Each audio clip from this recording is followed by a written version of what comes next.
episode of Video Game Logic. Today's show is recorded on May the 21st, 2018. I'm your host, Gaming Psychologist, and with me, as always, the patient at the top of my caseload. I feel bad about that, but caffeine rage.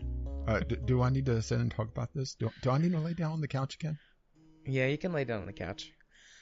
On today's show, we will, of course, be discussing the games that we played. We're going to be discussing some Waifu Woes. There are 2 new Steam mobile apps. Boss Key Productions shuts down.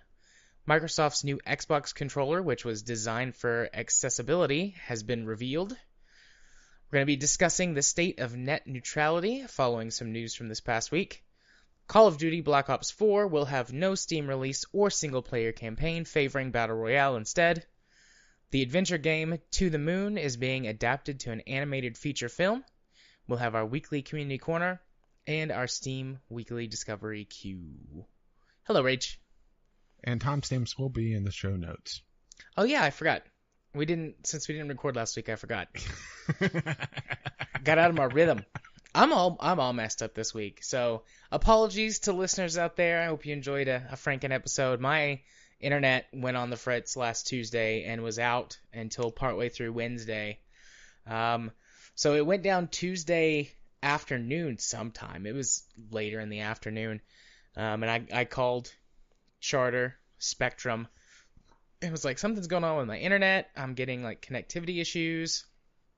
And, I've done all the basic troubleshooting steps, but they follow a script. So I had to redo all the basic troubleshooting steps. The pages being turned in the background. Yeah. So I, turn it off and back on again. Did you try plugging directly into it? Yada, yada, blah, blah, blah. So it wasn't working. They were like, well, we don't know what the problem is, but we don't have any problems on our end. So it must be something with you. We'll schedule you a technician for tomorrow. We've got one available. And I was like, fine. We'll schedule a technician.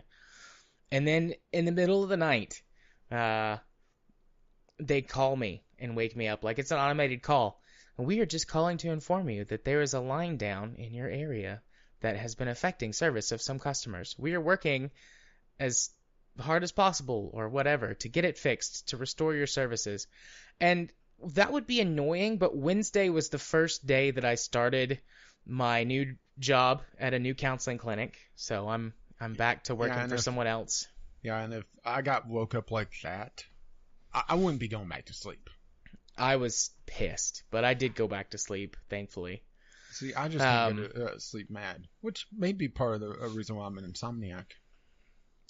So yeah, I'm all topsy-turvy this week adjusting to a new schedule. I mean, it's been fine. I like my new clinic. They made me an offer I couldn't refuse. So, horse's head and all. But it was a good offer. The clinic's a little bit farther away than I'd like, but the pay's really good. Get starting out a bunch of vacation time and health insurance, which is a big deal in the United States for those of you who live not in the United States. Oh, don't worry. Trump's working on making healthcare shitty for everyone price-wise. Yay. But that was his big plan to make healthcare seem cheaper in the U.S. Haven't you seen that? Oh yeah. But anyway, so good benefits, good pay, good vacation time. Worst part of it is the drive, but the drive's not that bad. I was comparing commutes with some of our listeners on Star Wars RPG night, and I was like, okay, my commute's not that bad. I won't complain. So, but anyways, that started last week, so I was. Yes.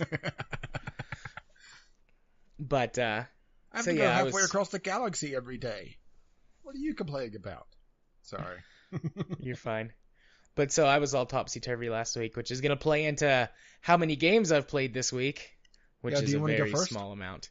I can, or we can break up yours in the middle. I only played one game this week that wasn't BattleTech, and BattleTech is the Game Club game, so can't talk about it. Yeah, I think somebody has a problem. I mean, I've played a lot of BattleTech, and you're over twice my hours, going on 3 times. Let's go check on Steam. Have I crossed the 200-hour threshold or not? BattleTech. 187 hours on record. You do realize there are other games, right? Not for me right now.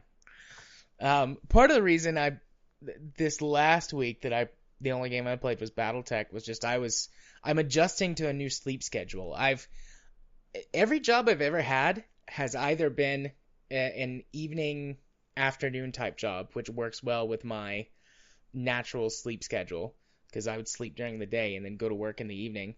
Or I've been 100% in charge of my own schedule. So I would just always do stuff later in the day.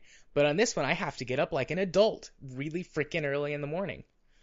I get to come home as soon as I'm done. Like, technically, it's like a 9 to 5 office job, but I'm in charge of my own schedule. And so I could leave early every day if I wanted to. But as long as it, works in with my schedule. But yeah, I'm like that as well. My mother would have been a lot more worried about me if I didn't like Italian food, all the garlic. Yeah. But yeah. So I'm having to get up early, and I've been tired and not really had the brain power to try new things. So this last week I was like, yeah, I'll just play BattleTech. And I genuinely had every intention of playing other games this week. I got a couple on Keymailer that looked really interesting, and you played one of them. Yeah, yeah, I saw that you had her, and it's like, oh, I'm probably going to be spoiling this. It's okay. But I just was like, I don't have the brain power to start something new this week. And it's a good thing that RPG Night was canceled because one of the players in my group was gone last week. Because Wednesday night I got home and I just crashed. But anyways, enough about me. And more about you. Well, that would be the gentlemanly thing to do. The game that we that we would have had in common. I'm getting ahead of myself. Let's talk. Let's go in order. How about that? Let's start at the beginning. Sure. Also, do you want me to? We didn't exactly say. Do you want me to jump in halfway through and do mine? Jump in after the third game. Okay. Because that the works. first two aren't terribly long because they're failed Sunday samplers. Because week before or last week, I should say, I didn't do the Sunday sampler just because it was an off week for me. I was still readjusting after being being a day walker for over 2 weeks, which is horrendous for my recording time. So I was just not doing all that well. So I did try a couple games and they didn't really click. One for one reason, this one for a different one though. So let's start off with one of the first ones that's on my list. Lake Redden. This is I want to call it a walking simulator, but it's too puzzle centric. It's more like a modern interpretation of the old Myst games, sorta. Where it's a very, very, very slow burn story. I played it for a couple hours, and I have to admit that didn't really get a feel for what was going on. And this is a fairly decently long first-person adventure game. So it's going to be something that, if you're playing it, would open up after probably about 4 or 5 hours.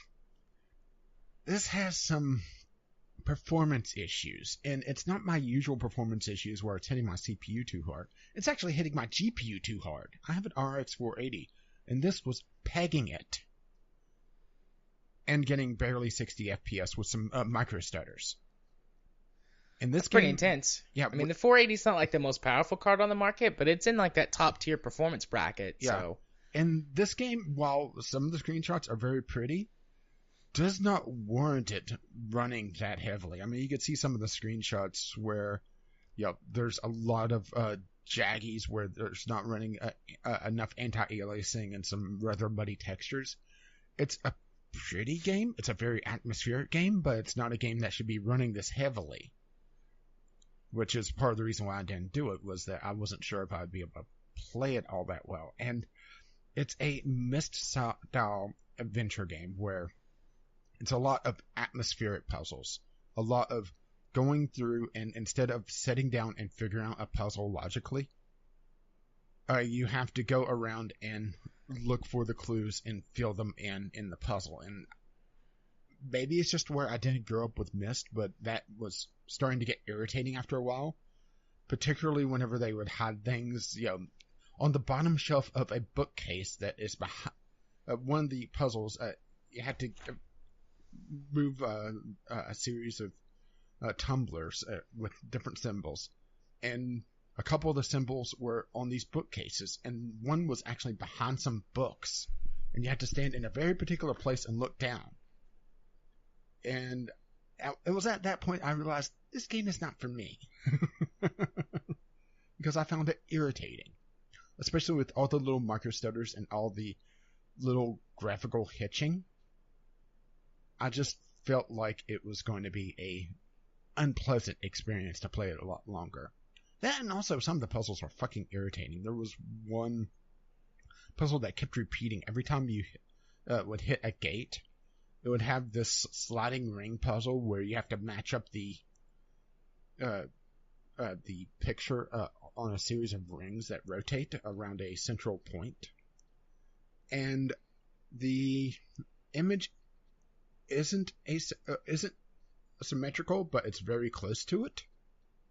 So if you're not paying extremely close attention, it's very easy to have the rings in the wrong orientation, and the rings have a very small margin of error, which I just found unspeakably frustrating after hitting that puzzle for the third fucking time. Yeah, I hate finicky puzzles. And it's also one of those that it feels like the game should have a in-game note system. There is a journal system, but it doesn't provide you with enough clues that you find. So you're either sitting there and writing down on paper, which I realize is very misstyle, but yeah, that's not the modern style. The modern style usually has some sort of way to take notes in game, right? For this type of game.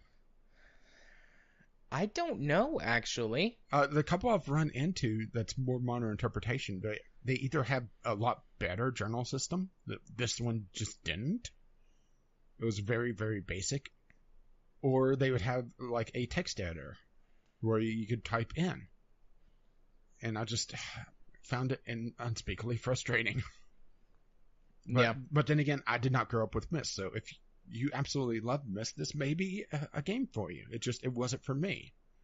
And that's really kind of the reason why I didn't do it, is that I felt like I'd be unfair to the game. If that makes any sense. Yeah, it does. And I wouldn't be able to show it in a decent enough light, even though I didn't really care for it. And there's a couple of puzzles that, it's a little finicky. There's a couple that really don't make a lot of sense unless you are given the actual, clues from another player, or there is a little bit of a clue system in the game, but sometimes it's a little finicky. You have to be in an area with the puzzle in order for the clues to go off. So if you wander off too far, you could also hit a dead area where the clues won't show up. And since this is a more atmospheric puzzle or puzzler, you're going around trying to find the clues, and you stumbled too far away. It's not going to give you hints anymore, so you have to go back and figure out where that invisible boundary is. But if you're a fan of this style of game, well, here you go. Lake Rin probably wouldn't be a bad pickup. It's $20 though, so a little outside of the impulse buy area. Yeah. I wasn't a big fan of Myst either. Although Myst came out in the first Myst came out in the early 90s. I was a little kid. I didn't play Myst until... Get off my fucking lawn. Until later. And at that point, it was very dated game design.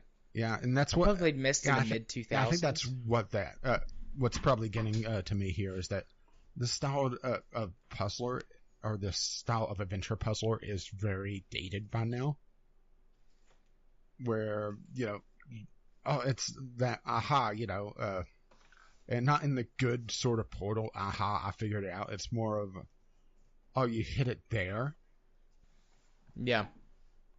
Granted, some of the puzzles, because they're atmospheric, and I use the term atmospheric puzzle as in, you have to go around and look at the environment and look for a particular symbol or figure out a certain little sub-puzzle to be able to figure out the big puzzle, that sort of thing. Some of them are actually just brute forceable. Like, one of the very first ones is you have to get a list of numbers out of a safe for another puzzle. Well, the way that you're supposed to do it is you pick up all the objects in the room, and eventually you find hidden under one of the objects the combination of the safe by just, so many turns left, so many turns right, so many turns left.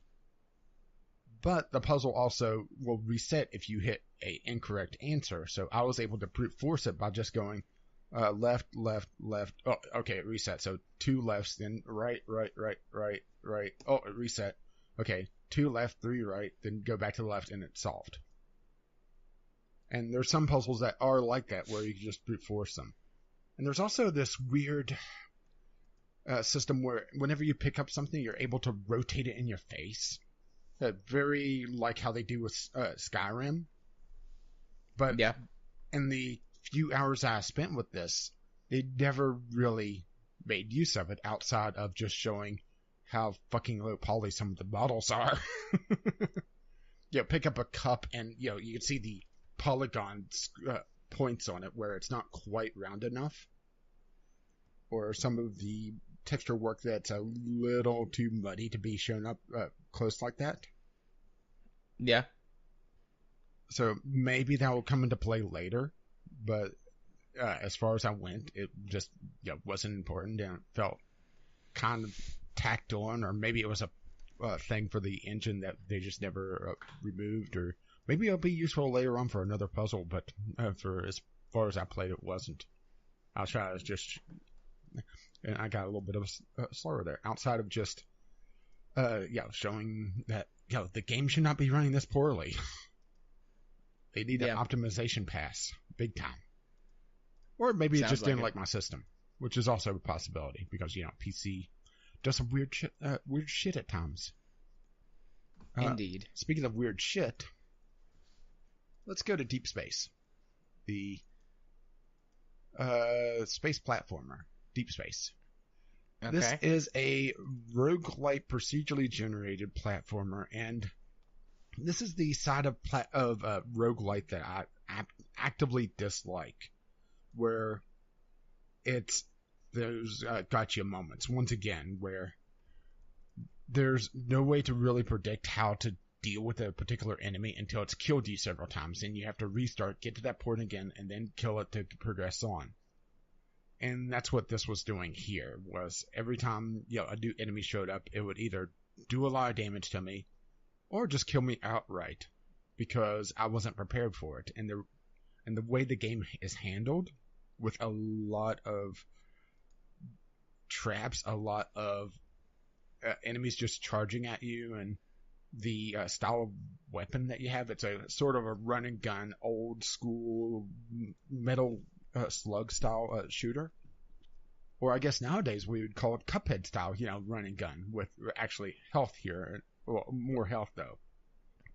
But because the enemies be able to dodge and just drop from the ceiling, and spikes shooting up from the floor, instant kill barriers, especially instant kill barriers where enemies will jump over your shot to kill them and dunk you into the instant kill barrier, it irritated me. Like I said, it's not the good side of roguelite that I like. There's a difference between hard and hard but fair. And this felt just hard. Right. Okay, that makes sense. And, well, if you're a fan of just, brutally unfair platformers, almost I want to be the guy-esque, where it will fuck you over and you have to just learn through pattern recognition, then this is the one for you. But I quickly dropped this for good reason, obviously. So, any questions? Nope, doesn't look like I would like it at all. So let's move on to something I think you would like. SteamWorld Dig 2. I actually completed my series on this, so I could give some more thoughts on the game. All right. I think my biggest beef with this game, maybe it's just the fact that I didn't sit and talk to everyone, because there are sections of the game where you go back to town and everyone has a speech bubble. as in everyone in the town, Nice. where it felt like the ending just really came out of nowhere. And at first I thought I was coming up to the ending, then it threw, okay, you gotta go do this now. Well, alright. And did that, and then all of a sudden, oh, okay, here's the ending instead. It just felt unspeakably sudden, and I don't want to spoil what exactly happens, because I think it'd be more interesting to have it happen to you. But I'm going to use the term Halo 2 syndrome, where, it felt like there was supposed to be more, but it was just dropped. Sequel bait? Technically not, because of the way the series is, because this is actually the middle game in 3 games, even though it's the 3rd released. Because this technically happens before SteamWorld Heist, which has been out for a couple years now. So this is more prequel bait, sort of, you know? So it's like Borderlands, the pre-sequel. Sort of. Okay. Where this was designed to sort of fill in the gap between the original game and the game that kind of deviated from the genre. Which don't get me wrong, this is not a bad game. I actually really enjoyed this. And part of the reason is, well, the same reason why I like Torchlight 2 over the original Torchlight is that they diversified. They added a lot more. You're not going through the same environment, just digging deeper, deeper, and deeper. Like Torchlight, you'd go down through this one dungeon. In this, you have side areas. You go off and do other things. It's a true Metroidvania where you're going back to previous areas. Even in the story itself, going to previous areas and unlocking secrets there by just having new powers or new abilities. So I really liked that in this. It's just, it felt like it came to a sudden stop. Okay. Speaking of sudden stops. That makes sense. I mean, I've liked the look of the SteamWorld games. They look like they'd be something I have potential to enjoy. I mean, you do like your digging. I'm not the biggest fan of... Do what? You do like your digging and mining. And that's what a lot of this game is. It's sort of a build-your-own Metroidvania almost, where as you're digging down, you're creating the level to go back through if you have to return. Granted, this one is a lot more liberal with its teleporters, and it doesn't have as much in the way of consumables as the first game, because in the first game, you could actually screw yourself over if you're too liberal with using the consumables, because there's a limited amount of resources that you could dig up. So you wouldn't be able to get all the power-ups and everything. In this, it's not quite like that. You are able to get it to the point where you're able to generate money just by killing enemies. And also, it's a lot easier to get to the point where certain mechanics don't matter, particularly the light mechanic.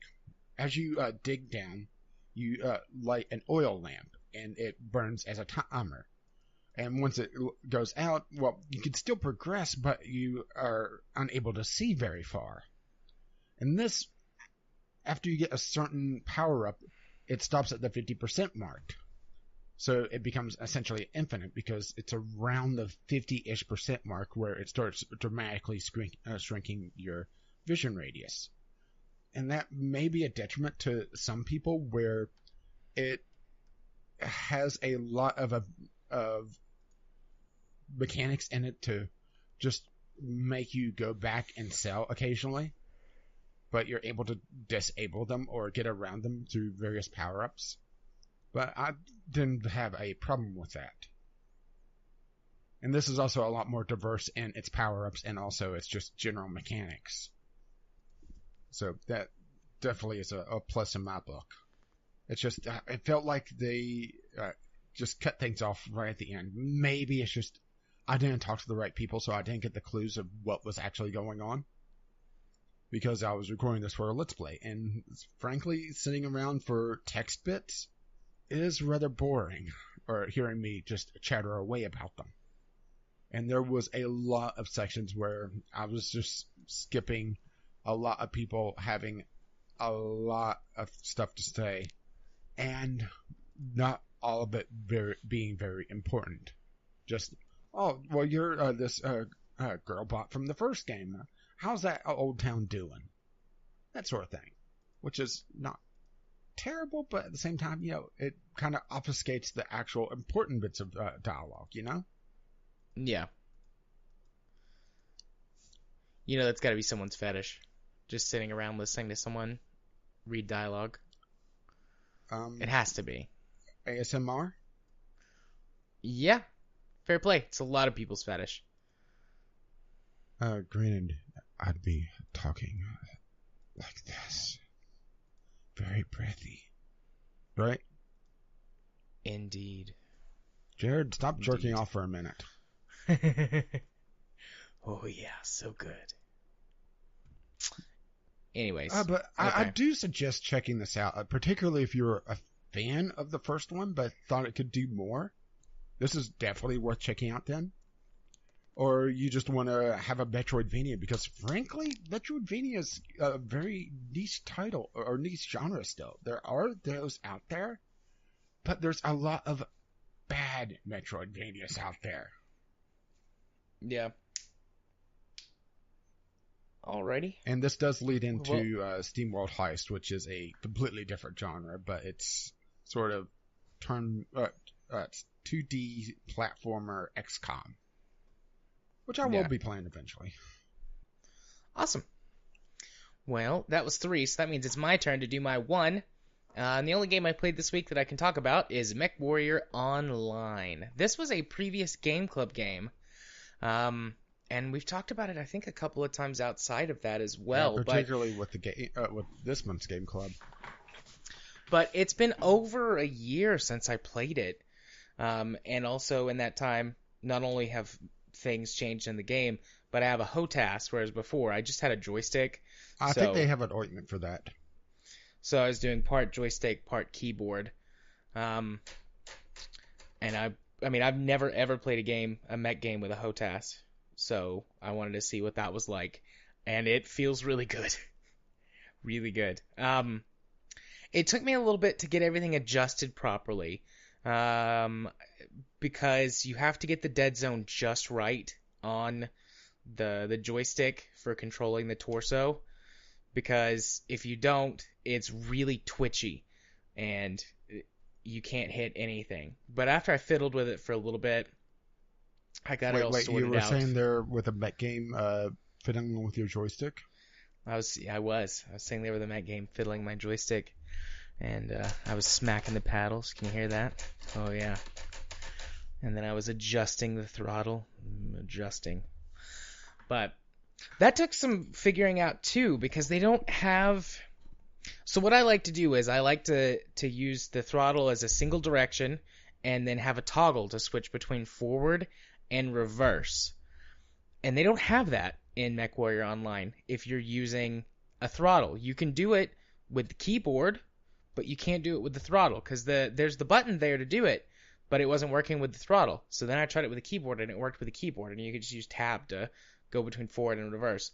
I don't know why that is. That's really frustrating, and it took me a little bit of time to work out my throttle settings properly with the throttle part of my HOTAS. But once I got it worked out and got used to the controls again, just doing some of like the training mode or the testing mode, where you can play around with your builds and not have to fight anybody, I played for several hours and thoroughly enjoyed myself. So they've added the Solaris 7 game mode, which in the Battletech lore, Solaris 7 is the biggest, most popular gladiatorial arena for mech combat. So they've added several new arena maps from the Solaris planet. They've added a lot of new mechs since the last time I played, specifically several of the Solaris specific mechs. Those are fun. Although they don't have the best ones, which feature melee weapons, because there's no melee system in MechWarrior Online. If you like ram someone really fast, you can do some damage and knock them over, but you can't actually do melee combat, which sucks, because some of the best mechs from the Solaris circuit have got like a mech flail. That's incredible. There's some swords and shields. Yeah, it kind of disappoints me that they don't have the melee weapons even in BattleTech. They've talked about adding those. In one of their little blurbs, they wanted to add melee weapons, but they couldn't get the system working right for release. So they only have, which I don't understand. Just make it a weapon that only affects melee damage, but I'm not a game designer. Maybe it was like buggy or something. Technical But anyways, things. that's dipping into next week's Game Club discussion. But anyways, MechWarrior Online is fun, and so they're also making MechWarrior 5. The same people are taking basically the MechWarrior Online system, all of it, and then just adding or dumping that into a new single-player Mech Warrior combat game. And if they do a good job of it, it'll be a lot of fun. They've got all of the systems down pat, jump jets, armor shielding, using, lighter mechs to get behind the bigger ones and take them down from behind. Oh, wow.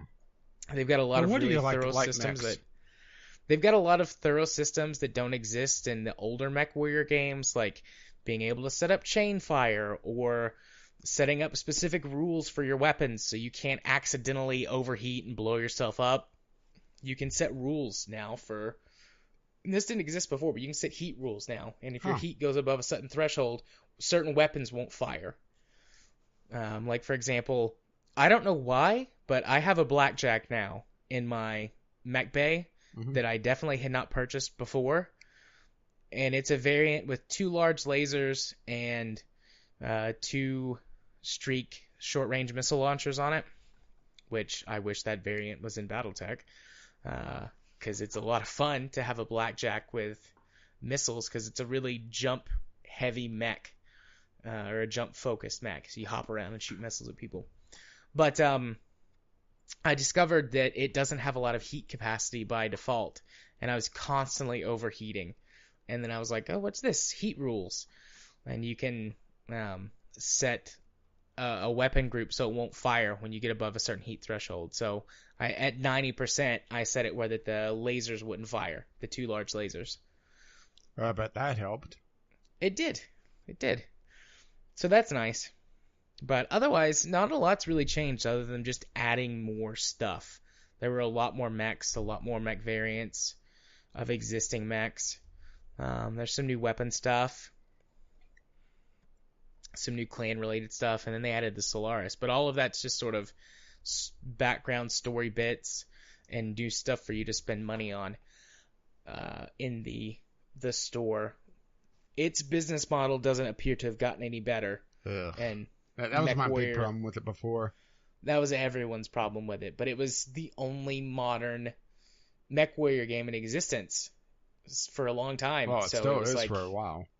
Yeah, it still is. But there is, at least with BattleTech, another game in the universe that people can play that isn't free-to-play bullshit. And I'm really excited, too, for the future of BattleTech. This is maybe getting slightly towards Game Club discussion, but I found out that they have a partnership, Harebrained Schemes, the people who developed BattleTech, with... Who is it that does MechWarrior Online? I can't remember their name all of a sudden. But regardless, whoever they are, they have an agreement with them to use like their some of the assets and tech that they've developed, like that whole system for how your mech looks when you customize it in BattleTech. Yeah. They were able to get that as part of this partnership from the people who made MechWarrior Online. And then mech assets, they got quite a few from them. They have to do some adjusting because there's a lot of differences in the fine details of the modeling, but they get the meshes for the mechs. Yeah, I think we just figured out why BattleTech has the performance issues. It may be just running too much under the hood from MechWarrior Online. Maybe, although it doesn't make sense to me why that would be GPU issues. That seems more CPU, but hell, I don't know. I don't design games, so also it depends on how they handle it behind the scenes. But yeah, so they've borrowed or are able to use a lot of stuff that's already been developed by the MechWarrior Online people. I think that was negotiated actually by the BattleTech licensing deal. But that was pretty cool. So I was also doing some research on like what potential mechs could show up in future expansions or DLCs or whatever. Because there are a lot of mechs that exist in the time period for BattleTech that aren't actually in the game. I think someone's obsessed. I am. I've always been fascinated with that universe.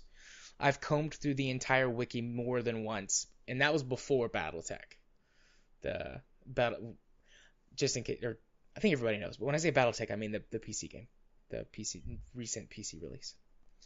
But I've been a huge fan of that universe. Been a huge fan of that universe for 15 years or so. So, I mean, it's one of those things. I love storytelling. I love lore. There's a massive amount of lore for the BattleTech universe. It's great. It's big stompy mechs. Love it. I don't know if I'll play MechWarrior Online regularly. I mean, it's not a bad game, but the grind is just such a turn off. The grind is annoying, and the min-maxing of other players is frustrating. It's like I can't do anything fun because everyone's using 2 or 3 builds. And it's like, well, if I make a build that's just like fun or interesting or fits in well with the universe, you'll get yelled at and murdered quickly. So, about the only thing that's enjoyable is to just go straight LRM boat the entire time, which I can do fine. I have several mechs set up for that, but that gets boring after a while. Yeah, hopefully the single player in MechWarrior 5, I believe it is, will be good enough that it won't hit some of the issues that I've been having with BattleTech. I hope so. Although, I have some concerns based on some things that I've seen. Oh, really? Yeah, they're doing a lot of the procedural generation game. And there's been no reveals on the official story. I mean, done well, it could work. But the thing is that procedural generation is all about the back end and how much effort they put into the engine. And, it's a very easy thing to just be lazy on. That's why whenever I have a game idea that requires procedural generation, I always preface it with done well. Yeah. For MechWarrior 5, unless they just recently released something I've missed, there hasn't been an update in 5 or 6 months about the game, like a public update. But the stuff that they've shown has all been procedural, and all of those missions have played out roughly the same, just swapping out essentially the environment and what mech you're using. I know the one video I saw that was a longer form video of MechWarrior 5. It was the developer playing, and they played like shit. They kept swapping off targets, and they weren't showing the game off very well.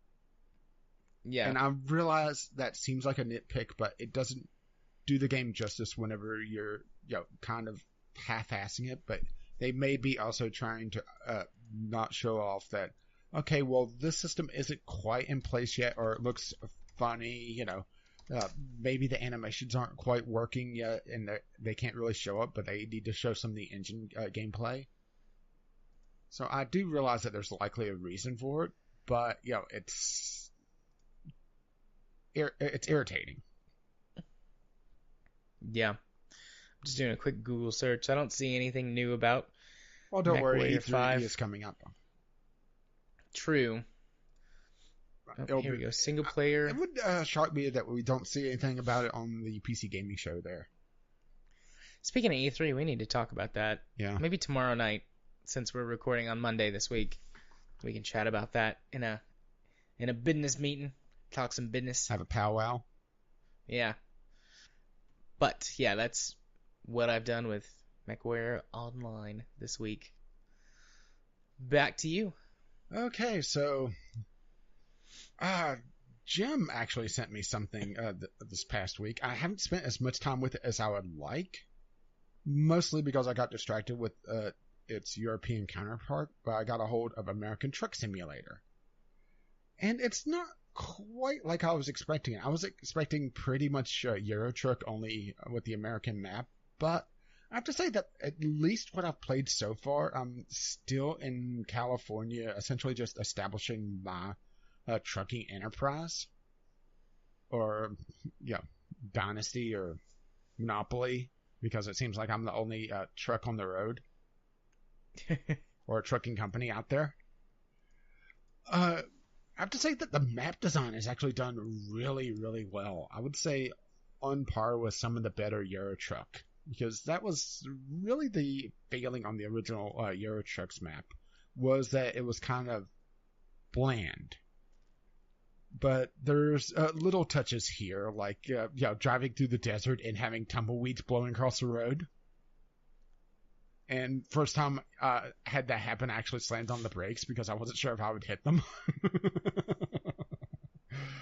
But just little touches like that. And this game also has random events happen. Occasionally you'll see a police car on the side of the road with a truck pulled over, for speeding, or some sort of crash that's disrupting the flow of traffic. And that has been transferred over to the to Eurotruck by now, on the last update, or last major update, I should say.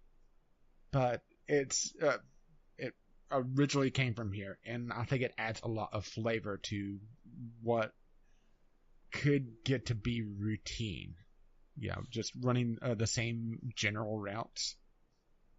But gameplay-wise, the main thing that's really different here, and I know this is going to seem rather obvious, is just the style of trucks. Euro Truck, it's all these stub-nosed trucks with the engine in the back, and they have a lot shorter wheelbase. But just playing the first, I would say half an hour to an hour, it's getting used to a lot longer wheelbase and actually a lot more powerful of truck. That kind of threw me at first, because I got used to Euro Truck after playing it for 50 some hours. Yeah. Actually, probably a lot longer than that now. But it's just little things like that, and just having a different area to go to. So I would say really which one to pick up, at least right now, because Euro Truck, I would say, is more diverse, and mostly just because of its age and it just having more map DLC out. It really depends on the power of the trucks you want to drive, and also just the general maps, because they are still at least somewhat transplantable. The general experience, because at the end of the day, it's still driving a big rig, hauling cargo. But it's really where you want to be. But I kind of poo-pooed American Truck just because I was joking about it being, it's the boring part of the U.S. Well, no, they haven't gotten to the Midwest yet, but still. And I think I'm probably gonna get a hate message for that one. Don't you think so? Yeah, we'll see. Come on, you gotta admit that the Midwest is like 20, 30 miles of corn, then another 50 miles of wheat. It depends on where you go, but it's a lot more than 20 or 30 miles. I've driven through the Midwest a couple of times because Katie's family is from Colorado. And there are some states, some stretches of road where you can go for hundreds, literally hundreds of miles, and with nothing but farms around you. Yeah, but occasionally, there's a crazy farmer that's dug up his field and put a baseball diamond in. If you build it, they will come. But I was gonna say something, but that made me forget it. Oh well. I couldn't help myself. Is it wrong to throw a Field of Dreams reference in? I don't think so. I think Field of Dreams references are always welcome. I will say that there's not a lot of DLC out for this yet, but they have one paid DLC and another one on the way, which I hope, the next one is going to be Oregon, or Oregon, depending on your pronunciation. I hope whenever that comes out, occasionally Sasquatch just darts across the road. That would be funny. Just be a very, very rare event. But they are adding a lot more diversity to the maps, which is always a good thing. And also, Eurotruck has an event going on. That's why I don't have more hours in this, is that I've been doing the Eurotruck event where, don't get me wrong, I like just getting on occasionally and driving and hauling things, but having some sort of end goal or something to drive towards, well, other than my destination, of course, is very useful to me. So Euro Truck started up an event, and that's why I've spent a few more hours in Euro Truck than I have this. Well, at least the last couple of weeks. Overall, I've spent a lot more hours in Euro Truck. Yeah. You know, I've driven both style of truck in the real world. Oh, really? Yeah, I've not driven like an official European. Yeah, but you know what I mean by there's a difference in the wheelbase that makes a lot of difference in the handling. I've driven box trucks, which have that same style, the really flat front end and the short wheelbase, and then I have also driven 18-wheelers. I don't have, nor have I ever had a CDL, but if you're not pulling a trailer, at least in Tennessee, you can drive the actual truck part without a CDL. Or at least you used to could. I don't know if you can anymore. And then box trucks you don't have to have CDLs for as long as they're not longer than a certain, I think it's 18 feet, like an 18-foot box. But I've driven both, and I have to say that yes, the short wheelbase European style truck has got a much better, much more maneuverable. Yeah, a lot tighter turning radius, but it's not near as powerful. Yeah.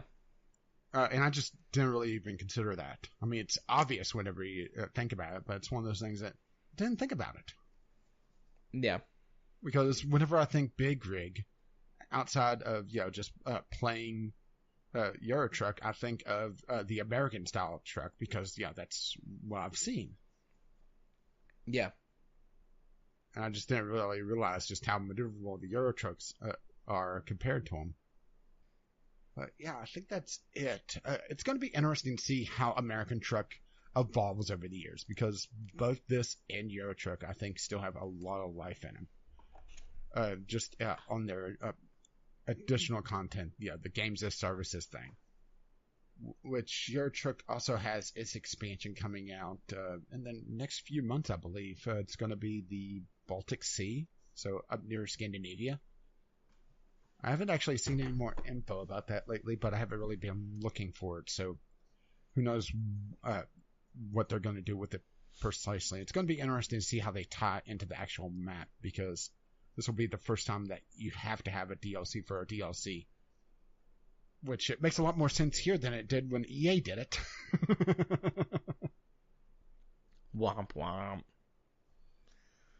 So my last game is also a driving game, technically. Far Lone Sails. This is a driving exploration / puzzle platformer. And this was my Sunday sampler for this last week. And it's an interesting title. It's a very artistic game. Highly artistic. The story of the game, it's open to interpretation. I called it the Dark Souls style of storytelling, where you have your world, but you can infer a lot of things from the background in just different events. Which I realized Dark Souls didn't pioneer it, but it's the one that's made it a lot more popular. And that's the style of storytelling in this. And you're given really no information on why you're going on this particular journey outside of just you are. You can infer it from the opening, just a little section of the game, but beyond that, I don't really want to spoil that. What I do want to spoil is my biggest bugbear with the game. I absolutely loved it for the most part. There are sections where the way you control the vehicle, which is through just a series of switches and hitting them via platforming, is very finicky and very irritating, particularly whenever there's a lot more of an urgency to go to try to do certain things, because it's a little bit the zoom is pulled out pretty far, so a lot of precision platforming is very difficult unless you're actually zooming in physically with the trigger, or at least on the gamepad, because that's what I was playing with. But you're kind of really dropping yourself, because a lot of this is the background and seeing what is going on as you're driving past. It's a game of set pieces, a game of moments, and a game of a journey. But whenever you have a lot of hectic things going on, it kind of falls apart there just because of how clunky the controls are for the actual vehicle. But my biggest problem with this game is the length. Okay. I beat this game for the Sunday Sampler. And You usually don't play those for super long. yes, my total playtime before the Sunday Sampler, and this was including recording tests and having a couple times where I just wasn't getting the solution to the puzzle because I was overlooking this one particular thing, right under 3 hours. That is a exceptionally short game for a $15 price tag. Granted, it is a high quality experience, but it's very short, and I have to say that the ending kind of comes out of nowhere. Much like I had the problem with SteamWorld Dig, this happens here as well, where you're just going along and things happen and you're at the end of your journey and you're left to interpret the meaning of the ending, or if there is a meaning to the ending. I heard the sigh. I don't know. I kind of like the sound of that, honestly. I'd have to try it for myself to be sure. It doesn't... I mean, I'm not sure if I would purchase this game if I had to purchase it, but I don't have to purchase it because I have a review copy myself. Yeah, I was a little shocked it wasn't on your list, particularly because I knew it was a short game, but then, again, you probably didn't know it was that short. Yeah, I didn't know it was short. I'll probably play it this week. And then talk about it next week before, having the big Battletech episode. Yeah. The game has a very Studio Ghibli feel to it with how the vehicle changes over time and how it's upgraded and how it handles, which I actually really like, where it's that clunky style of feeling. It's both clunky in a good and bad way, depending on the circumstances. But thankfully, the hectic moments of the game are very few and far between. If I had to do the elevator pitch for this, I would say, a journey style game of going on a journey, hence journey, with a little bit of Studio Ghibli and the pyromania from Little Inferno, where it's that desperation of burning everything to survive, because as you're driving along, occasionally you have to stop and pick up things to throw in the reactor to burn. And it has that sort of desperation as you're picking up a box to burn, and you're seeing this just ruined shipyard in the background, and you figure out, oh, I'm driving along the seabed. Huh. Interesting. And that's a very minor spoiler because it's in the first, 15 minutes. Yeah. It sounds interesting. Yeah, it's a very interesting game, and it's a game that I think would actually make a very good game club if it wasn't for already playing it. Well, we could always still do it, but it's. I think it would have been a lot more interesting of a game club if I hadn't already played it. And, I already know my feelings about it and already possibly spoiling a few things. Yeah, that's okay.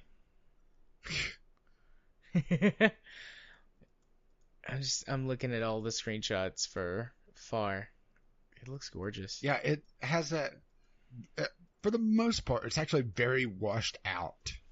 A lot of black and whites with the red of your land ship thing, because you get this giant sail very early on, and the glow of the energy from your reactor. I mean, it's done very well. The screenshots actually don't do it justice because it looks even better in motion. Yeah, it looks very bleak, but in a proper artistic way. It's hard to describe. Yeah. Bleak but beautiful at the same time. Yeah, sort of like how the newest, I'm pretty sure new it's still, Mad Max was, where it's a very bleak landscape, but it still has this sort of beauty to it. Yeah. And the puzzle platforming sections are fairly straightforward and fairly simple, mostly because they usually revolve around hitting these giant red switches. Very Portal-esque switches, I might add. There's occasionally the curveball where you have to do something that's not exactly obvious and actually kind of counterintuitive a couple of times. But it's not a game breaker. But I gotta say, just that one screenshot where the very, very first screenshot, kind of it tells you what to expect from the game. A very bleak, artistic game. Yeah. Yeah, I like the look of it. I'll be playing it soon. Yeah. I don't mind that you've spoiled some little bits of it. Hearing that it's only like 3 hours long is a big plus for me right now. Yeah, I would say 3 hours is probably being conservative or on its time. I would say probably 2.5 is probably a lot safer, and that's just because I was missing a bit, and I was also doing my recording tests, which adds time. Yeah. But awesome. But that is it for me, and we are right at the hour mark. Indeed. So let's move on to our news topics. And the first one of the week, a bit of editorializing in the name, but we're going to be discussing the Waifu Woes. In the past week... You didn't grab all the links for this. I thought I grabbed everything. Oh, no. Well, you can get those, and I'll keep talking. In the past week to 2 weeks, not all, many visual novel style games have received some sort of notification from Steam that they had 30 days, I believe it was 30 days, to shape up or ship out in terms of getting rid of their nudity and sexual content. Yeah, the TechCrafter article actually has a list of them. Honey Pop, Mutiny, Kama Sutra, Tropical Liquor, Relord 1, Kindred Spirits on the Roof, Battle Girls / Galaxy Girl, so both of those, two from that studio, Roommates, Sakura Sadist, and several unnamed titles from them as well. They just listed one on their tweet. Probably all of the Sakura games, honestly. Yeah, Deep Space Waifu, Coming Out on Top, and Forest Fortress. That's the list that was announced that they had issues. Yeah. And since the list came out, I remember Honey Pop said something about it, and then later they posted and said that they'd received something from Steam that said that the message was sent to them in error. But it goes deeper than that. Yes. When this originally came out, I actually tweeted out, this looks way too coordinated. And my bet was a parents group found Steam and found some of the booby games on it. And I wasn't far off, actually. It turns out it was an anti-pornography group. Because, I forgot those were still a thing. Indeed. I'm sure they're religious too, right? Highly religious. It's listed under a Chucklefoot's behind it on our version. This is the archive because I didn't want to give them more traffic, especially because they start hitting you with all sorts of, hey, be sure to sign to our email, which I might have signed up for as fuck@you.com. Nice. But they had this giant victory thing of victory, Steam to remove sexually explicit and violent video games from the platform. You can almost hear the Bible thumping in the background, huh? Yeah. Steam, by the way, I think the Walmart of online video game distribution with over 35 million users who are children and teenagers. Because, that's the only people that are fucking on Steam, right? You stupid fucking idiots. Sorry, I may be slightly pissed about this, by the way. Just contacted several video game developers asking them to cover sexually graphic content in their games on Steam or face delisting. This sudden action by Valve, the parent company of Steam, comes after a 2-year aggressive campaign by the National Center on Sexual Exploitation, including the listing of Steam in their 2018 Dirty Dozen list, which is kind of funny. Several of the people that I've seen covering this mentioned that, okay, on their Dirty Dozen list is also Twitter and Facebook, and these guys have a absolutely huge presence on both. So, yeah, definitely a Christian group. Huge hypocrisy. What? Yeah. So, I think most people who listen to our show understand this, but as the resident expert on this sort of thing, there's nothing wrong with pornography for the large portion of people. If you suffer from some form of sexual addiction, probably shouldn't watch porn. And if you have some personal conviction against it, no problem. Yeah, but for the vast majority of people, there's nothing wrong with watching porn. In fact, it can enhance many couples' relationships. Be sure to discuss it with your partner before you just drop that on them. Anyways, I'm done with that. Well, this group was originally, or I should say formerly called Morality and Media, which, is a lot more obvious on what their tone is, rather than the Center for, in Sexual Exploitation, because, it's a lot more devious than what they really sound like. Continuing on their statement, many games on the Steam platform promotes themes of sexual violence, exhibitionism, and rape, and depict nudity and graphic sex acts. Right. There's a lot of those games on Steam, right? Oh, yeah. I mean, there are a few. I'll give them that there are a few, sure. Yeah, but when video games include sexually graphic and degrading themes, the user is not only a voyeur, but an active participant in staging the scene. Do these guys actually think video games are real?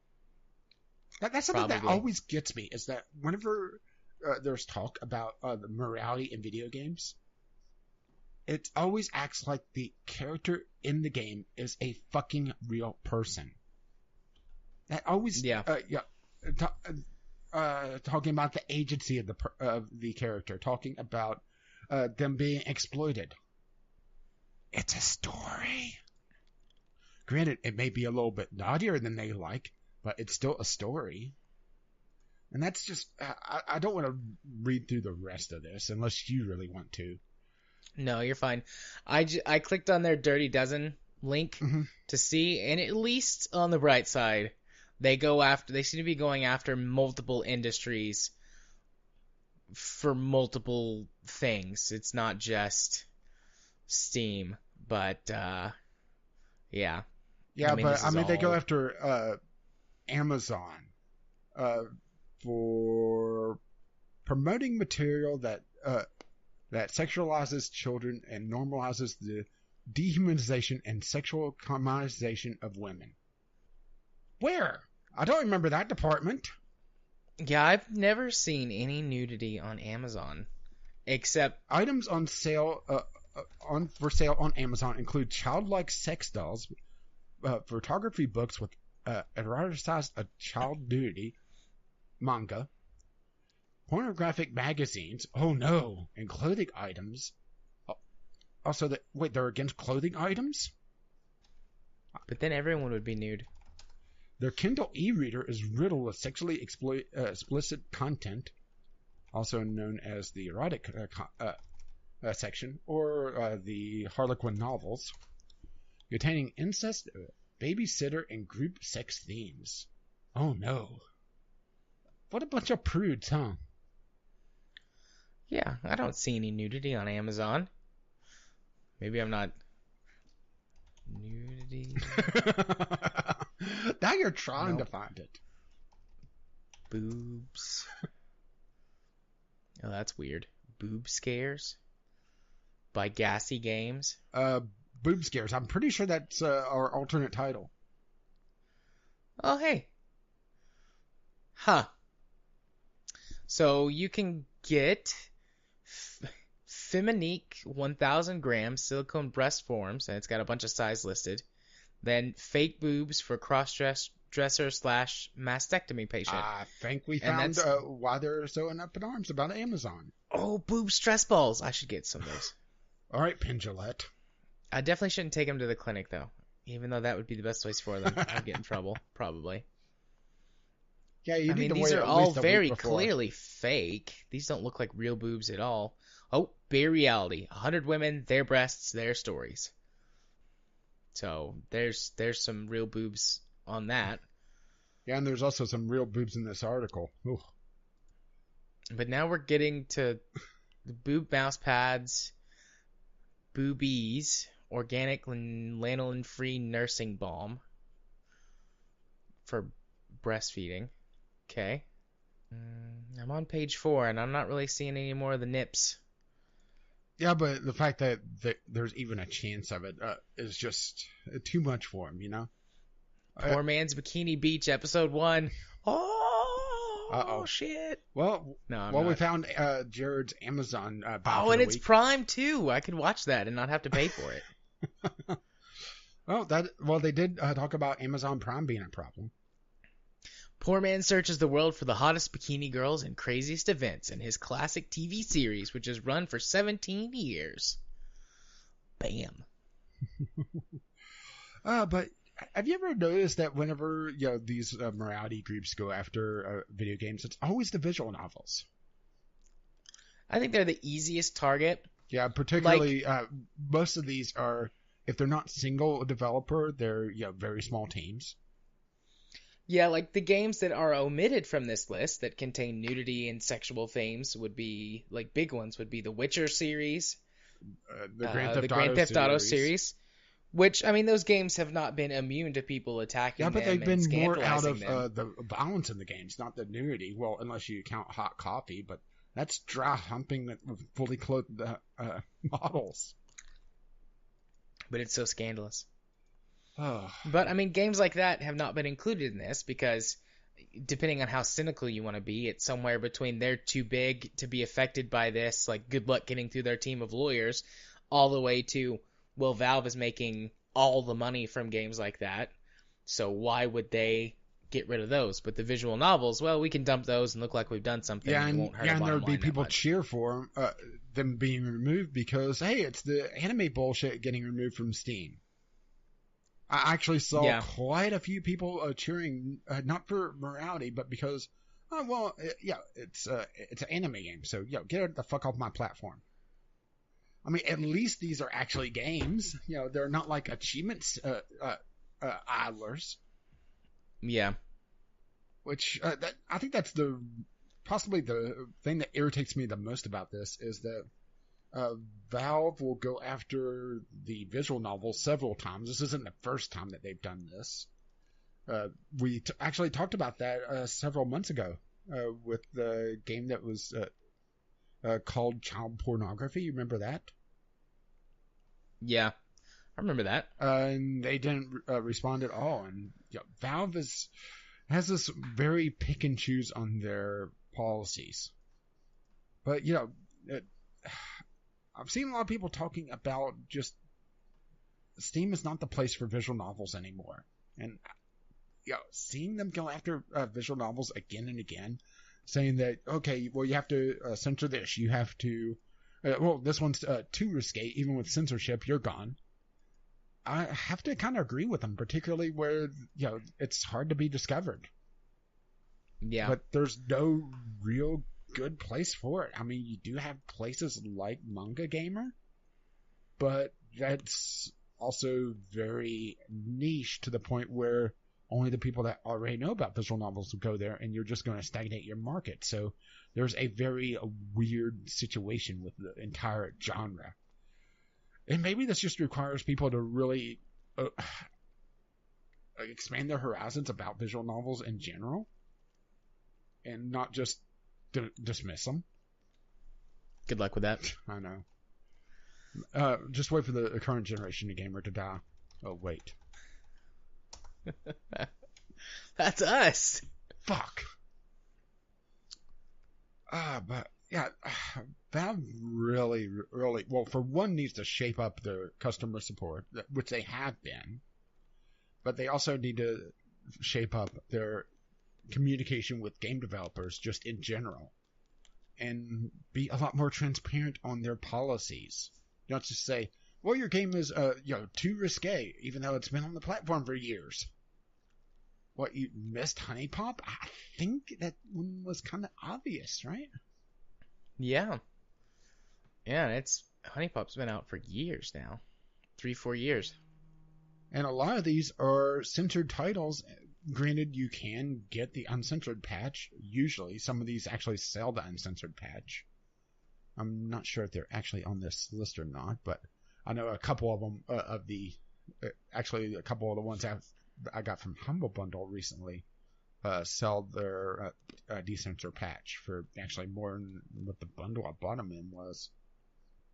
But they just keep ratcheting down on these visual novels to the point where it's tough to really say that they have a place on Steam, as much as I hate to say it. Valve is forcing them out. I don't want to see them go, but it's hard to see it otherwise. Yeah. I mean, I suppose time will tell. Has there been any... Because the Honey Pop devs said that Steam told them they received that message in error, which I assume means they're safe for now. But what about everyone else? I would say, everyone else pretty much said the same thing. But in error, I think that's a code for, oh shit, we didn't realize the backlash it was just going to cause. Yep. Because I saw several campaigns saying, no, don't do this. Granted, there's still the vocal group saying, yeah, let's do this, because promoting censorship on an entire genre is definitely not going to backfire in the long run, right? I mean, I realize slippery slope is a logical fallacy, but I think it kind of applies in this case. Yeah. I think you're right. There was also one other humorous thing I didn't put on the show notes because the site is extremely non-safe for work, more so than pretty much anything else we've ever linked. But one of the adult visual novel publishers out there, you could just do search bullets for boobies, and I'm pretty sure it'll come up. Oh, I know. I've seen that. Yeah, where they were funding removing violence from games and replacing them with breasts and nudity. I support this. Pointing out the double standard of violence and nudity. And there was also a quote I've seen going around from George R.R. Martin talking about how he could describe axe being going through a human skull and not get near the outrage of a dick going in a pussy. Granted, he says it a lot more eloquently. But you know me, I'm not that. Yeah. I mean, in American culture, that's true. We readily accept violence, but anything having to do with sex or sexuality or nudity is like, whoa there. Think of the children. Think of the children. And I think that that's completely backwards. Yeah, these groups that go so far on these particular issues, they seem to. The phrase "don't protest too much" often pops up in my mind. Like, okay, what deep secrets these groups have? I realize that's probably an overcharacterization, but we've seen far too often, some of these groups, the anti-gay groups particularly, have members come out that, he was just repressing how gay he was because, he was in a bathroom blowing a guy. Yeah. Or a cop in a bathroom blowing a guy. And that's come out several times. So it makes me wonder the history behind this group. Or, what deep secrets they're hiding. Or they're just, crazy prudes. Little column A, little column B. I love how you're being so PC about it. That's what I do. That's part of my job most of the time, is to be as gentle as possible. Oh my. Alrighty. Well, Do you have any moving comments on. about this? Because it's been mostly me bitching. I mean, I've made comments. Well, I just am I not. meant any I'm closing not. comments. Maybe it's just because visual novels are kind of my guilty pleasure. I'm an extremely hard critic for anything except visual novels. Then it's okay. Does it give me a headache trying to read it? Does it look like the person actually has an artistic license? I was making a joke there. You guys, you get onto me for my visual novel choices all the time. Yeah, but you're usually on the even worse end. And you Those are have the ones that are the most fun, though. The schlocky ones. but The but you have schlockier, the better. but I think it's more. You haven't even read the good ones. The schlockier, the better. I don't have guilty pleasures. I just have pleasures, and I gain tremendous pleasure from schlocky visual novels. Well, see, to have guilty pleasures, you have to have shame. Exactly. No shame, no guilt. But no, And I no don't think I have pants. any closing comments. I mean, I think that this is stupid, but Yeah, supposedly the way they got to Valve was going after PayPal and the payment systems, and basically trying to trigger their anti-pornography things, and eventually put pressure on Valve. So I understand why Valve did it if that's the case, but once again, they need to be more open, more communicative, which I realize isn't exactly Valve's strong suit. I do think Valve needs to hire a PR firm,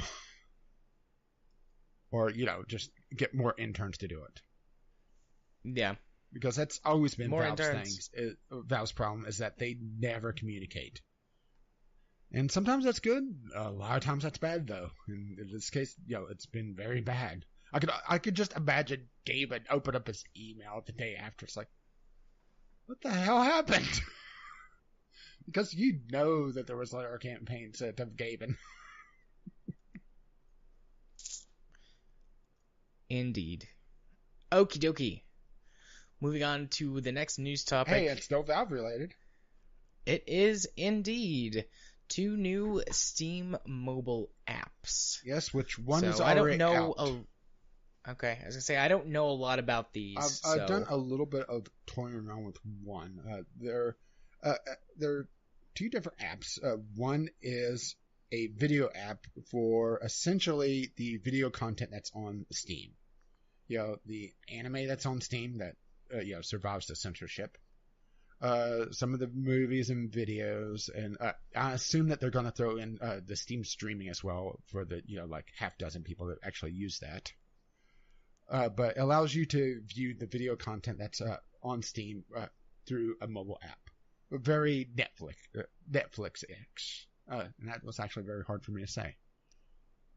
Netflix Lite. Okay? The other one is actually the more interesting one to me.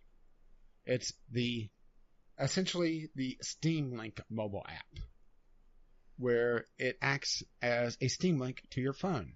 And the reason why this is so interesting to me is that I've committed the mortal sin of having an AMD video card, so most of the good mobile streaming solutions will not work for me because they rely on the Moonlight system, which is, of course, NVIDIA owned and operated. And in my initial testing of it, it actually runs pretty well and does a couple things that I wanted some of the other streaming things to do that it just doesn't. For one, it uses the touchscreen as a touchscreen. Now, I know that sounds rather crazy, but a few of the streaming, or a few of the better streaming solutions I've found will use press and drag it to manipulate the mouse. In this, you tap and it clicks there. And it makes a lot of difference in the usability of the program. And it has native built-in Bluetooth naturally through the phone. I haven't done enough testing with it to really say that it works all that well. Like I said, I just toyed around with it to be able to see how it handles. But I've seen a lot of people complain about crashing and a lot of issues, particularly with PlayStation 4 controllers, and I haven't been able to test it yet because I just hadn't had the time. And I actually planned on doing that tonight, but we're recording tonight. And that would have been the one difference if we recorded tomorrow. But, this is probably going to be, me laying down and reading a visual novel or something that doesn't require a lot of finesse. Yeah. That would be a great use of it. I was aware of what this app did. The one that you said was more like a Netflix type deal. I wasn't aware of that, but this one, the Steam Link app. Yeah. Oh, the 20-30 minutes I toyed around with it actually ran really well. But then again, I didn't run into any of the issues that people have been complaining about, and I've seen it's been updated at least twice. So they are actively working on it. Yeah, my kid. But I was trying to think of what would be good games for it, and I completely forgot about playing visual novels on it. I would say actually something a 4X strategy like Civ on a tablet would work really well with this. Platformers, assuming that you have good enough latency, because this is working over Wi-Fi, so you are going to have a little bit of issue with that. But I would say most phones, the resolution difference would make up for that. Unless you have a 4K phone or a 4K tablet, Wi-Fi should be fine for it. Yeah, well, I mean they exist. Yeah, they definitely exist. I'm not sure what my phone's resolution is. Yeah, I'm not sure mine either. Googling. Yeah, we're doing the same thing. Mine is 1440 by 2560, which is an oddball resolution, but works well enough.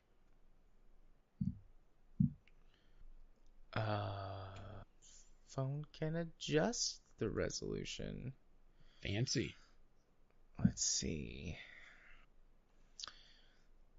Native resolution 2960 by 1440. You can scale it down to 1920 by 1080 or 1280 by 720. Yeah, which it does have options to do that in the app itself already. I just have mine set to automatic native resolution. So what is... Let's see, that would be 1440. So it's technically an ultra wide screen? Yeah. Right? Yeah, 2960 by 1440.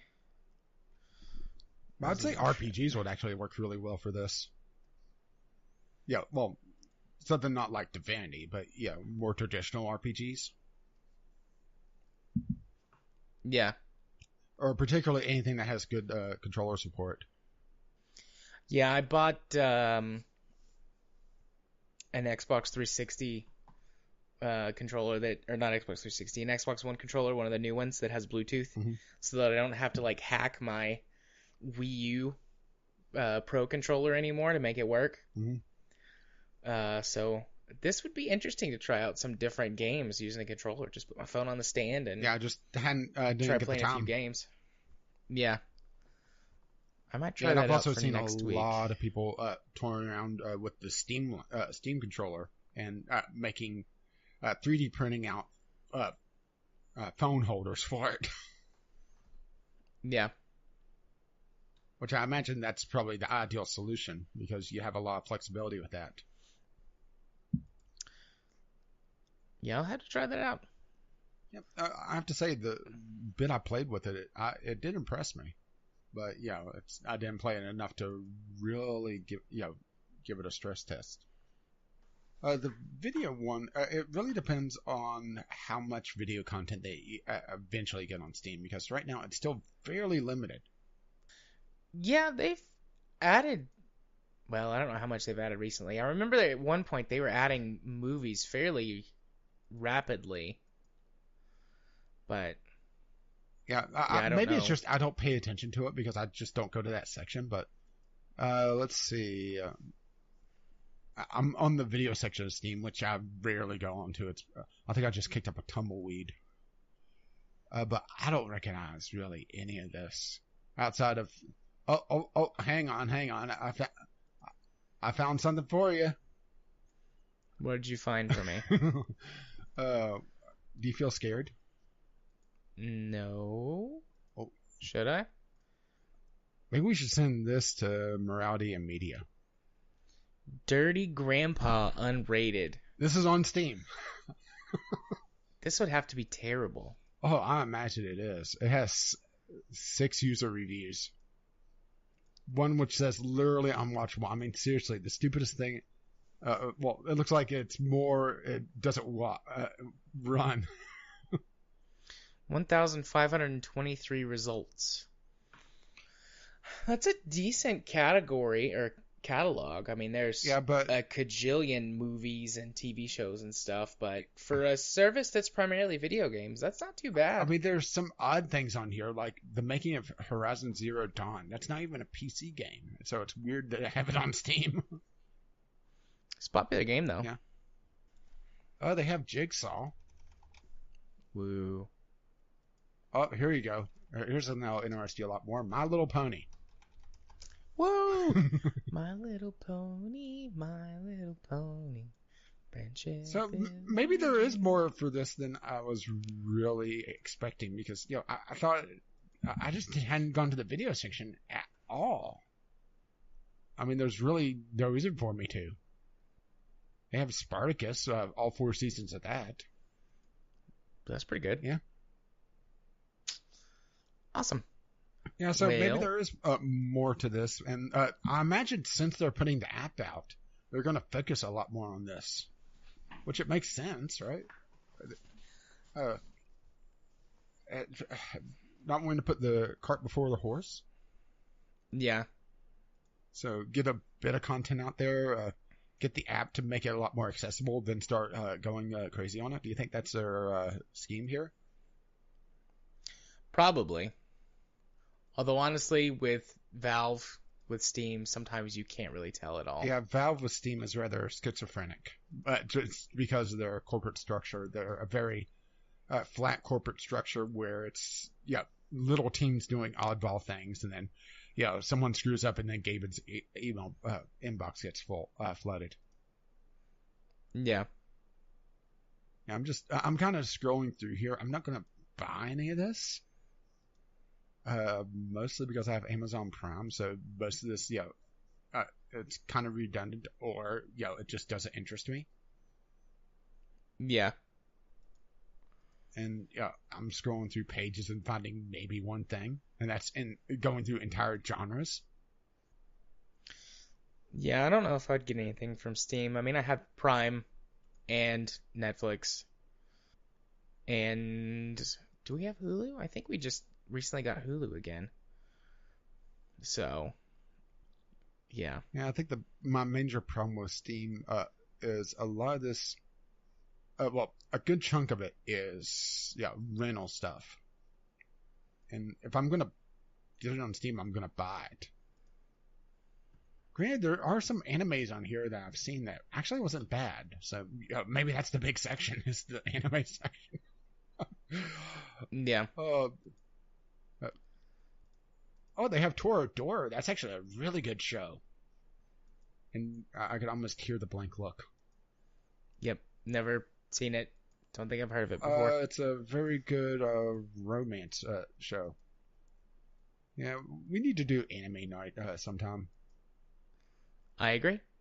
At some point, we'll figure it out. Yeah. Oh. But all right. It looks like the Steam Video app, once it finally comes out, has more legs on it than what I really thought. It's going to be an anime thing, which isn't bad as long as Valve doesn't have to go Puritan on it again. Yeah, fingers crossed. Oh, Braves of the Six Flowers. That was actually a really good show as well. Oh, okie dokie. Time to get us back on track. Move on to our next news topic, which is Boss Key Productions shuts down. That is, in case you were unaware or have forgotten, Cliffy B's company, the same people who made, what's the recent Battle Royale? Something Heights. Radical Heights. There you go. They made Radical Heights. They shut down, though. I'm sorry, but it's hilarious that you forgot it. Well, that's how memorable the whole thing was. What was their other game? It's not very memorable either.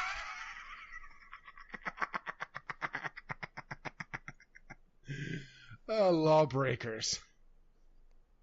You remember it. Good job. But yeah, Well, that's they my shut job down to remember this. between two colossal monetary failures. Well, Lawbreakers, they spent a lot of money promoting, and even its free beta, it never really got off the ground.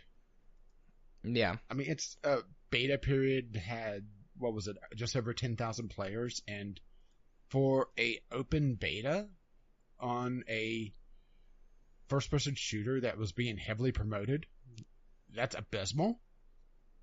Yeah. But then again, they also announced originally that it was going to be a free-to-play, and then they turned around and made it, what was it, $30 price tag on release? Yeah, $30, which was not, like, too expensive, I felt, for, like, a brand new game. But you're also... But, I mean, they were going up against... Overwatch. Yep. Overwatch and Team Fortress 2 are the two big ones in the... Well, even though technically TF2 is not a hero shooter, it's close enough. Yeah. So, you're going up against two very big established titles, and you have a movement system that is not exactly intuitive, and you don't explain it that well with the whole zero-G thing. It's not hard to see why Lawbreakers got panned and just never took off. And then Cynical Heights, which I realize Radical Heights, but Jim Sterling just has Cynical Heights locked into my brain. Even though it's not very off base, because they launched in what they called extreme early access. So extreme they don't even have textures on most of the buildings. Well, not most of the buildings, but a good chunk of them. And movement systems weren't working correctly. Every video I saw had jerky animations. Zip lines were just seizure-inducing flicker fests. There was a good chunk of people talking about how to get around what was that, pink screen or blue screen, whatever, launch in full screen. Yeah. I think it was blue. I don't remember precisely. But it had lots of problems. Just condense all of that to it was a shit show, last-ditch effort to save the company. It was obvious that they were just chasing the Battle Royale money because they lost a lot on Lawbreakers. I mean, it was obvious to pretty much everyone, and the fact that they were selling a lifetime pass to the game and then folded up within a few weeks, I would have to say that would leave a very, very, very sour taste in my mouth, because it was a $20 premium for what was originally actually a little bit pay to win. Yeah, in sort of an odd literal sense in the game, because you had a bank that you could store money from game to game, and then you could access equipment faster by spending money on it. Yeah, but their defense of it was, well, when you're using the ATM, you're completely vulnerable. Yeah. Very vulnerable. The most vulnerable. Yeah, particularly people that bought into this. But I can't remember exactly how long ago it was, but we didn't exactly call this, but we said that this was going to be a big possibility. I think I'm pretty sure I said if this doesn't take off, the company's dead. It felt way too much of a cash grab. I'm pretty sure I said that. If I didn't, you did. But that tone sounds a lot more like me. Yeah. I think we agreed on it. I think you said it and I agreed with you. Because I said I felt like this was a last-ditch effort. How quick it came out. It was just way too rough looking. Even by early access standards. Because early access has some pretty low standards, to be perfectly honest. Yeah. But for a Battle Royale game, unless you're player unknown, you need at least somewhat solid shooting mechanics. Yes, I went there. Yeah. But yeah, that threw me off. You saying that threw me off. I don't know why, but my brain just kind of shut down for a second. So you encountered a bug? I did. I encountered a bug. I wish the best to everyone from that company, including Cliff Bleszinski. Used to, and I think we may have said this before too. Like he had a stellar reputation for being like a big ideas guy. And do you think he was? Oh, sorry, go ahead. He was great if he had somebody to rein him in. I was about to say, like he's Lord Lucas. He's George Lucas. He needs that short leash and a choke collar. Yeah, and when he set out on his own, he just couldn't rein it in. I hope he learned how to do that, and I don't think he retired from video game development again after this. Yeah, I thought he said he was just going to be taking a break though, not that he was retiring forever. Well, that's what a lot of people are calling it, as a temporary retirement. So. Oh, okay. Or I should say the articles I've been reading about this, because I was looking at this, and I was also over the last several weeks, occasionally I would check on Radical Heights, and I actually have to pause to say the proper name. Player counts, because I was interested to see what would happen. I wasn't cheering for its demise, but I wasn't surprised to start seeing that downward trend actually happen fairly quickly. To the point where it was getting under 1,000 daytime peak, which for any other genre is decent enough, but Battle Royale, no. Yeah. I'm not sure if I was expecting it to last longer. I'm not sure how I feel on how long it specifically lasted, but I'm not, I'm not surprised to see that it... I'm a little surprised that it happened so quickly, particularly selling the premium edition. Because, that has to leave people salty. They did say that the Radical Heights servers were going to be up for the near future. I don't know how long near future is, but... Well, just don't hold them to a time frame, I guess. Probably however long they paid up for their servers. Yeah, most likely. I mean, there were people that enjoyed it.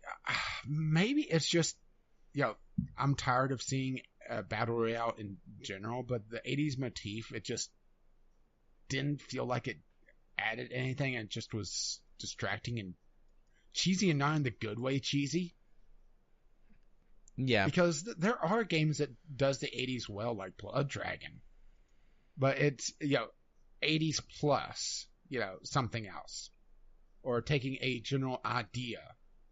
And this, it was just basically copy and paste BMX bikes in a lot of neon colors. I think this would have done a little bit better if they went full Running Man instead of doing Battle Royale. Granted, I realize they didn't have the time to really develop anything. This was, pretty much their last effort. And Battle Royale is that easy to make.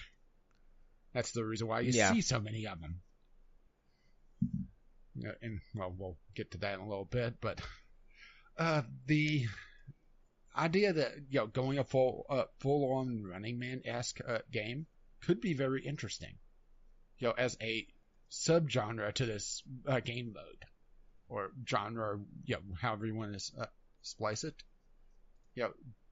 Doing an active hunt down a person. Like Evolve tried to do, but, make it so that it's not as easy to do hide and seek. I don't know. It's a very, very tough thing to do, and that's probably why we haven't seen it. Yeah. I wonder what's next for all of them. Cliffy's going on his little break. I wonder how much this is going to tarnish his reputation and make him Peter Molyneux. I mean, there was a time when, people would have given him anything that he wanted. Hell, that did happen.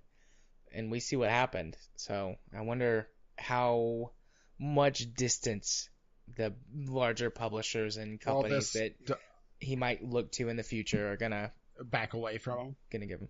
Yeah. Well, this does put into a whole new light that story we covered quite a while, well, not quite a while ago, but a few weeks ago, about him complaining about Epic poaching his staff. Rats from a stinking ship? Yep. Yeah, definitely. I mean, we definitely called that one.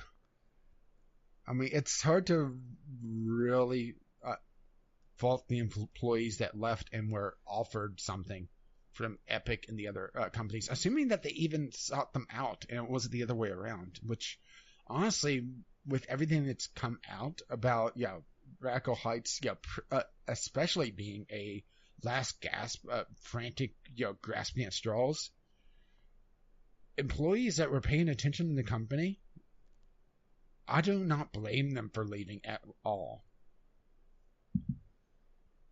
Especially going to Epic, which probably really, really got Cliffy B salty. Yeah.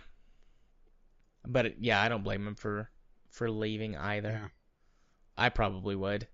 I can't think of any company or job I've ever had that I would stay loyal to in that situation. Especially when it's clear that the deck is listing a little bit.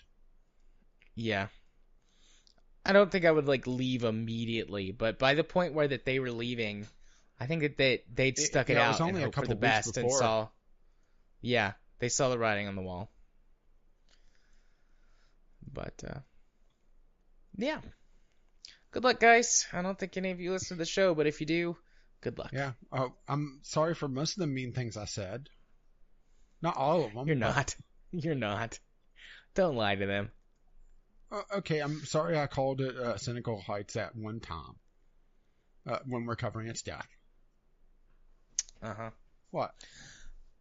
All right. Something that I hope is not cynical. Microsoft's new Xbox controller, which is designed for accessibility, has been revealed. The original news article says leaks ahead of reveal, but that was one of the things from 2 weeks ago, and it's been officially revealed now. Well, I'm pretty sure I put updated links as well, so along with the reveal trailer. So you just needed to editorialize that, but you didn't.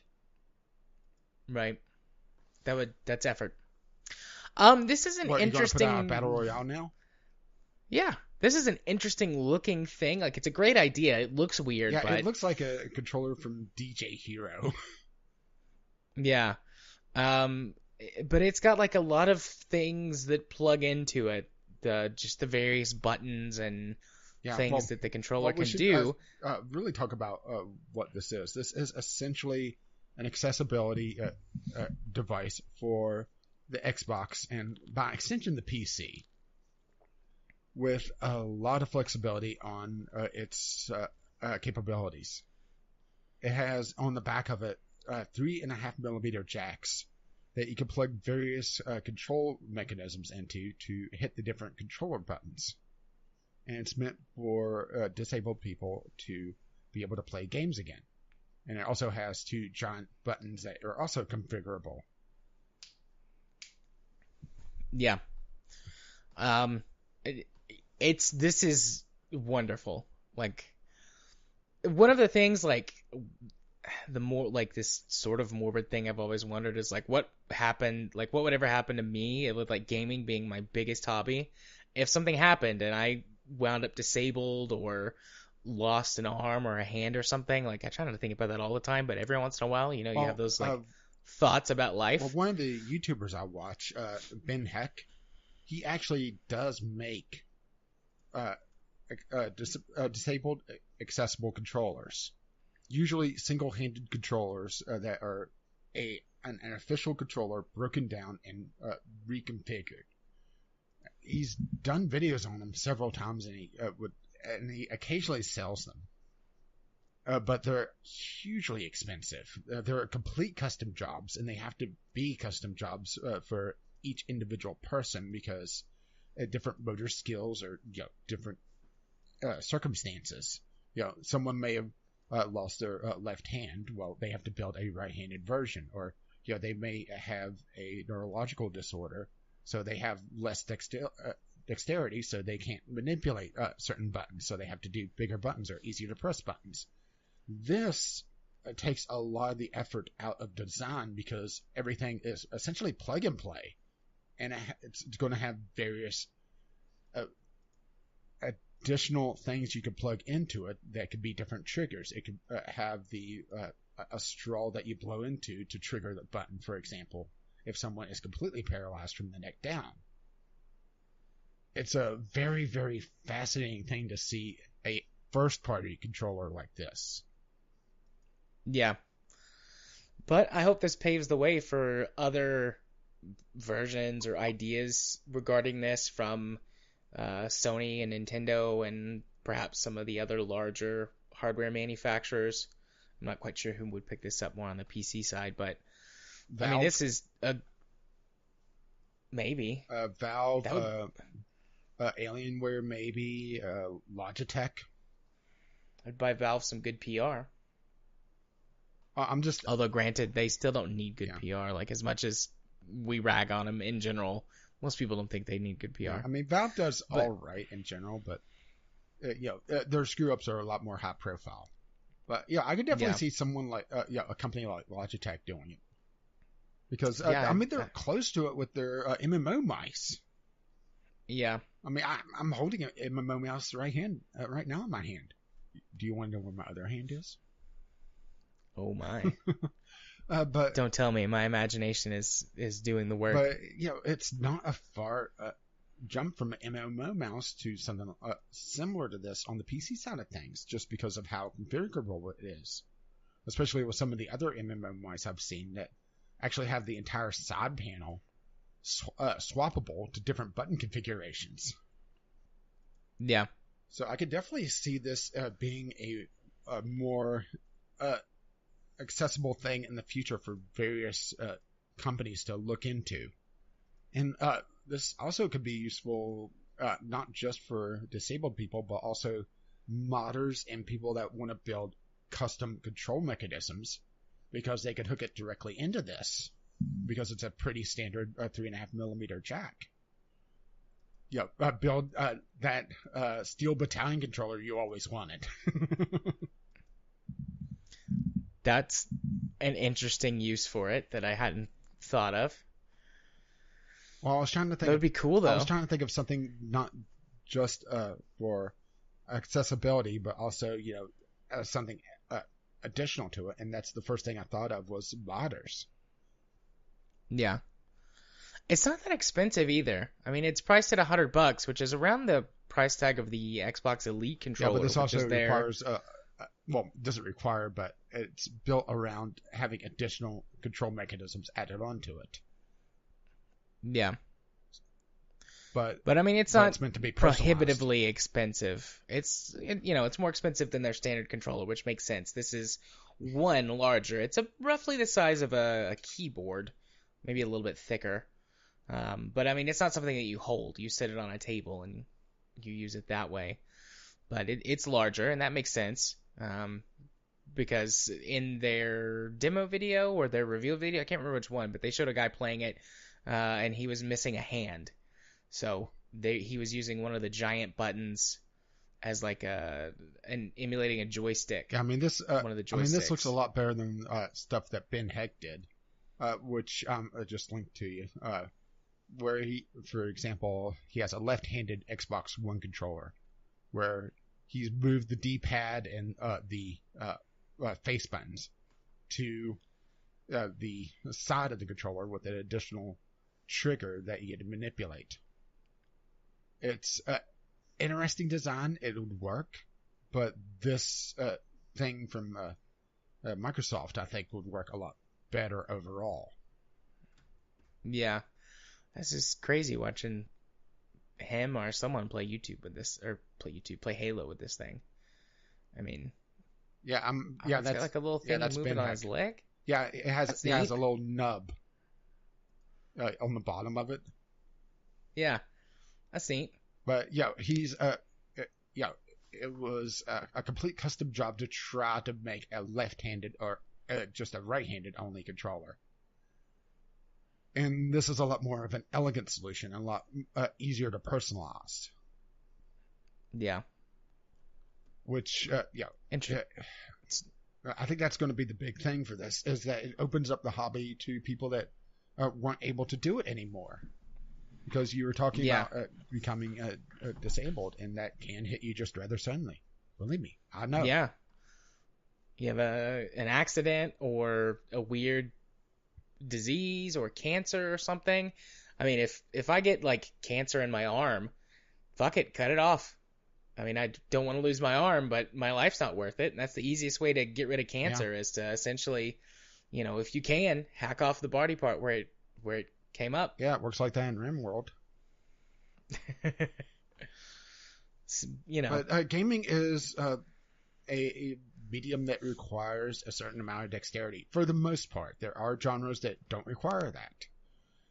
Yeah. But in order to play a first-person shooter, you need a certain amount of hand-eye coordination, a certain amount of dexterity, a certain amount of mental acuity. And, for somebody that's lost a part of their hand or a hand or just having a neurological issue, this could open up the gaming world to them again.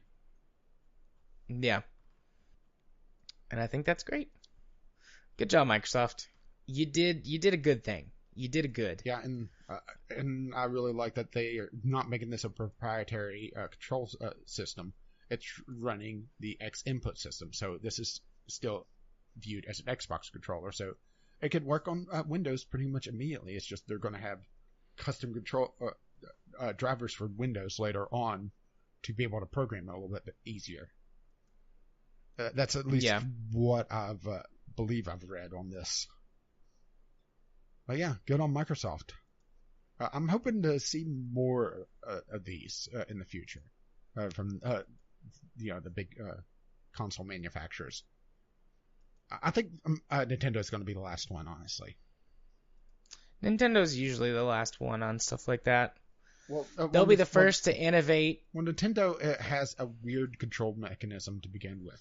The Wii was a lot easier in general to be able to use with a disability, but it was still required a certain amount of dexterity. The Switch is a lot tougher.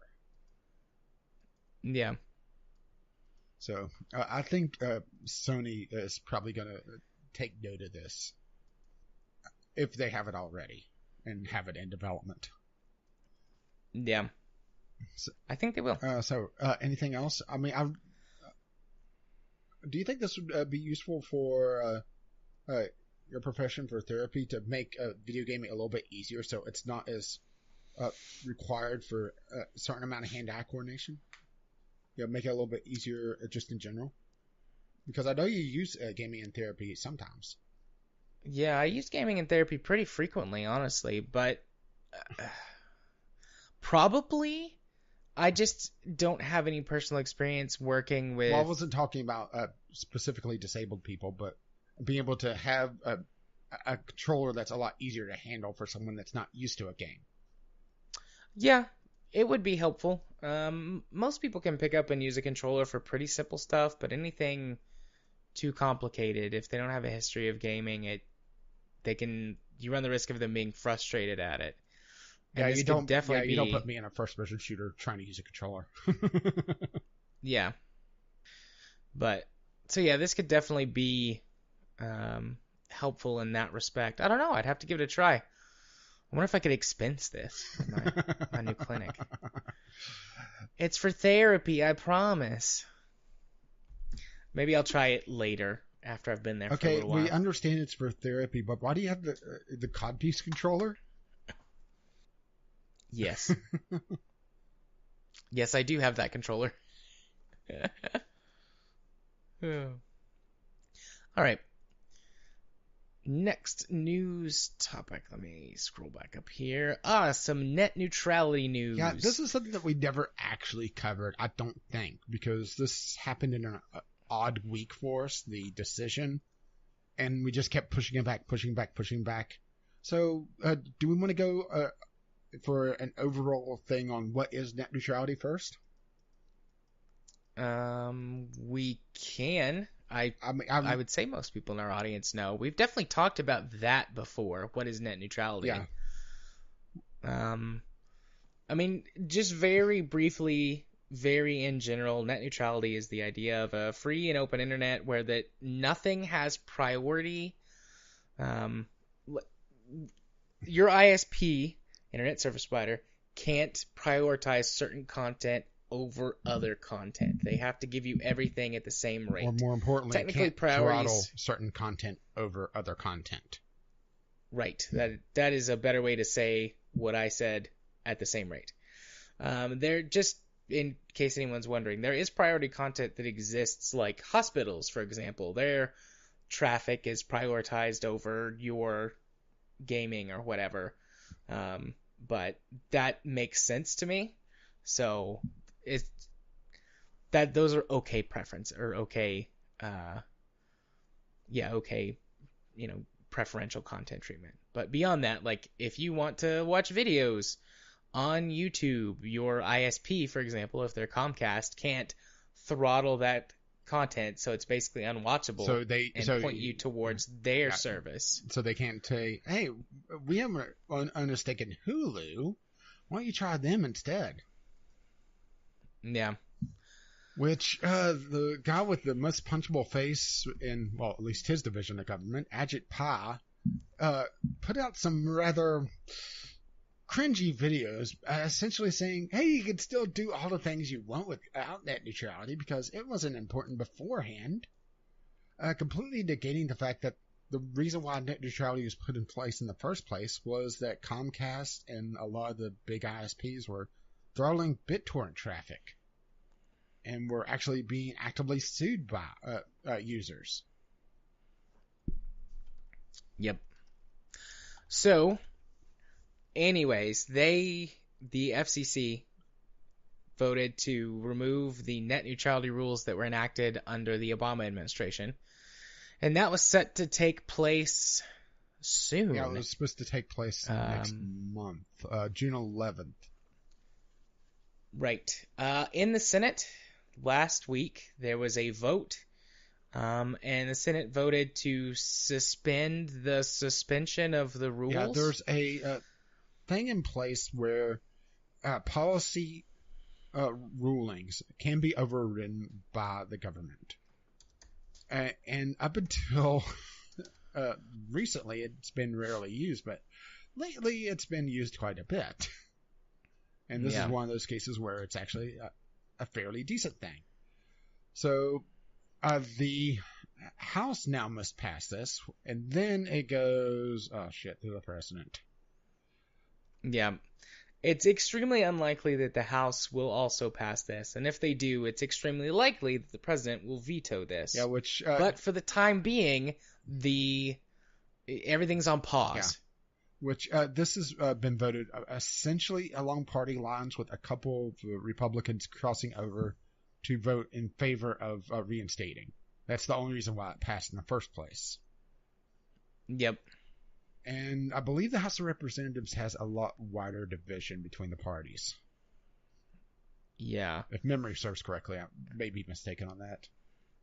Yeah, it's real close in the Senate, but in the House, it's not as close. Nowhere near as close, I don't believe. But it's this is essentially for one, a delaying tactic, but also putting people on notice on who is in favor and who isn't for voting later on. And I realize that we are deeply into politics now, and I do apologize for anyone that's having to suffer through this, but especially to our international listeners who may be thinking, why is this such a big deal? Well, the internet still goes to the United States, and that throttling will still affect you. So, it's still a big deal. And as much as I hate to say this, the United States does push certain amounts of policy worldwide. And other countries will take notice and think, hey, we could do this as well. Even though this seems like an incredibly stupid idea. Sorry, I was coughing there for a second. You folks won't notice it because I'll cut it out, but Rage had to sit there for a couple of seconds of silence. Um, Fortunately, many other Or countries more tax savvy? who have followed the United States in policy or, in with similar policy, many of those countries think that our country is batshit insane right now, which it is, and they're not doing that anymore, which is good. Also, many other countries are way ahead of us. I think most countries, if not all of them, are still maybe behind the curve a little bit, but nowhere near as behind as the United States is. So many European countries already have stronger and better net Well, they have neutrality better rules than we consumer do. protection laws as well. So They have better consumer protection laws in yeah, it seems general, like which the only place helps. that the U.S. really strides, well, at least for the time being, is science research, which is they're falling behind there because uh, you know, Chinese myth, and also handicap accessibility. Really? Yeah, Oh, well, all right. I was saw a GIF on Reddit talking about showing a escalator in Japan, how it could be turned into a chairlift, and there was a huge discussion about accessibility in various countries, and comparing it to the United States, where the U.S. actually passed accessibility laws, in some cases a decade before other countries, and a lot of countries are having to scramble and put accessibility into infrastructure that doesn't really support it. So that's one place where the United States just being so spread out actually helps out because we're not as cramped, and so there's a lot of more room to be able to redo infrastructure. Huh. Well, good for us in that regard, I guess. Yeah, now granted, We if did. you need medical coverage because you're disabled, you are screwed, but Oh yeah, you're fucked hey, in the States. hey, at least you could be wheeled around relative ease as you're in crippling pain. Yeah, that's good, I guess. That counts for something. Maybe not enough, but something. But I love I got completely off guard with handicap access. I guess a broken clock can be right twice every few decades. I don't know. That's not entirely fair. Yeah, well, at least in the United States. I don't know how it is in other countries, but it seems like each regime change, whenever there's a large swing in government power between the two parties, they have to spend a good chunk of time erasing the previous legacy. I mean, that's accessible, very apparent with Trump. But Obama had to undo things that Bush did. Bush was undoing things that Clinton did, and so on and so on. So there's a lot of back and forth, and there's not a lot of progression. Yeah. And it's really because the two parties are so opposed on many key aspects of policy. There's not a lot of agreement in some areas. But we're very, very, very political right now. Indeed. Let's step away from that and step towards another landmine. Another landmine. Call of Duty Black Ops 4 will have no Steam release or single player. They will instead have Battle Royale. I'm not looking forward to E3 now. There's going to be so many fucking Battle Royale modes. Yep.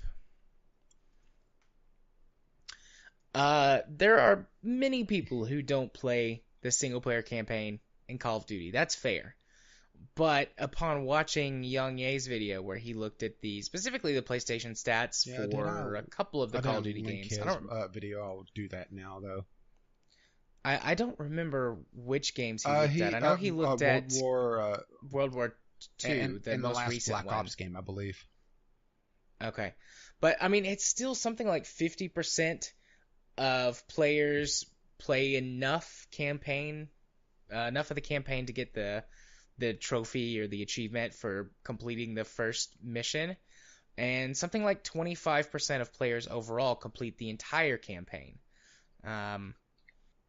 compared to, I believe it was only in like the 20% of users who play multiplayer far enough to get the first prestige, which, in case you don't know, prestige mode is in Call of Duty. This has been a thing for a long time. You level up and unlock new weapons and whatnots, and then when you hit the max level, you can do what's called prestige, which resets you back to level 1, but you get like some sort of special thing.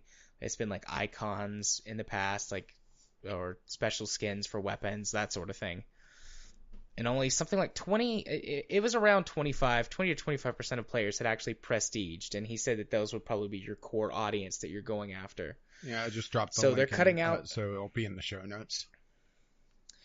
And so in the estimate number of people, and this was just on, I believe, PlayStation, or did he extrapolate to total sales? He showed Steam, and he also extrapolated sales and then percentage of sales. So it's something like 5 million players were not gonna who had completed the single player campaign were now not gonna be able to do so in the new game. Mm-hmm. And their bullshit reasoning, which I agree with him that it's bullshit, that they're saying is, oh no, we're gonna be telling stories in new and interesting ways through the multiplayer. This has never been done before, which it has with Titanfall. The first Titanfall tried to have a multiplayer campaign, which failed miserably, because like people played it one time. It's like 3 or 4 hours total, and then never played it again. And if you came to the game late, you couldn't play it. Yep. But anyways, the real reason is that multiplayer segment, they're banking on being enough repeat business through, I don't know, loot boxes or microtransactions or something, outweighing those potential lost sales for people like me who only care about the campaigns. And zombies mode. Zombies mode sometimes. Yeah, let's see. Well, I went over to Steam's achievements. Long Way from Texas, I believe you said, was the first mission in Call of Duty World War II in the campaign. And that is 71.6%. Okay, so 71% of players played the campaign at least enough to get the achievement for beating the first mission. Yeah, I'm just double checking to make sure that's the first mission, but yes, that's the first mission in the campaign. So it's beating the first mission. 71%. So yeah, they're just not being transparent and saying, we don't want to put the money into it, or possibly there's technical issues, even though there's been reports that we've never really tried to do the campaign, which seems foolish, especially for a full price game like this, and not really try to give enough value to the game otherwise. Yeah. I haven't bought the last few Call of Duty games. Let's see, To the End, which is complete the campaign, 38.3% on Steam. Okay, so it's higher than... Well, no, he was looking at the PlayStation numbers, though. Then there's not going to be a Steam release for this new one. Yeah, so that loses a few casual sales. Granted, it's still going to be on the Battle.net launcher, so it's going to be there for people that want it, but people that may never really heard of Call of Duty, which I realize seems crazy, but there are new people that come into the gaming all the time, and there is the lucky 10,000. By average, a person, 10,000 people learn a new thing every day. XKCD. Yep. I love that. In that particular one, they're like, "What's this thing?" It's like, "You're one of today's 10,000." I love XKCD. There really is one for everything. Mm-hmm.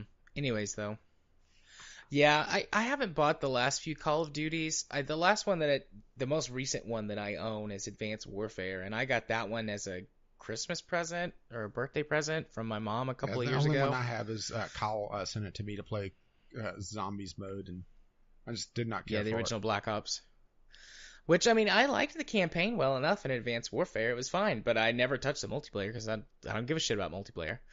And I want to buy Infinite Warfare at some point. but they never go on sale. Well, not never, but they very rarely go on sale And on they don't Steam. go on any type of major discount. Yeah. So I'm not gonna buy that game at, full price or close to full price for the 8-hour campaign. But eventually I will. I mean, I've played all of them up to Advanced. No, I didn't. Let's see. I didn't play Black Ops 3. I played Advanced Warfare. I played Black Ops 1 and 2. I didn't play Call of Duty Ghosts. I've played most of them. And the last time I really heavily played the multiplayer on a Call of Duty game was when I was in high school. Or maybe in college. My first couple of years when I still played games with those friends that I had. But, I mean, especially once I started playing PC games, I don't play multiplayer very much on anything. Especially not a fast-paced, well, in quotes, fast-paced, because console shooters are quite slow. But they have auto-aim. They do. And that's really nice for when I don't feel like doing anything. Yeah, it always feels weird whenever I pop onto Twitch and I see one of the tournaments for Call of Duty or something, and they're using consoles. It's like, you're auto-aiming. There's still a degree of skill involved. Yeah, but not as much as I would want to see. Yeah. We can maybe have that conversation another time. On the general topics list? Yeah, maybe. But anyways. Yep, I mean, granted, I don't really have a horse in this race. I don't care about Call of Duty all that much, but I still think it's bullshit. And it's more just exhausting about Battle Royale in general. Yeah. Which I think that's fair by now. Yeah. Oh, yeah. We're up to the point where I've realized Call of Duty is a yearly release, but it's a 3-year development cycle on each team, and it's 3 different teams that run Call of Duty. Which, it's kind of crazy whenever you think about that, huh? Yeah. That 3 different developers are running Call of Duty. I mean, it's been a big enough game series it blows to my support mind it. that people buy enough every single year for that to work. Yeah. People do, though. It's slowed down. Let's see. It slowed down at Infinite Warfare. It picked back up for World War II. Yeah, but that was a rather drastic change, and Infinite Warfare kind of put people off with the sci-fi. So I could kind of see that. Yeah. Yeah. Who knows? We'll see how this does. I really hope it does badly. I don't normally wish bad things on anyone, but I really want this to perform poorly. Just so poorly that they apologize and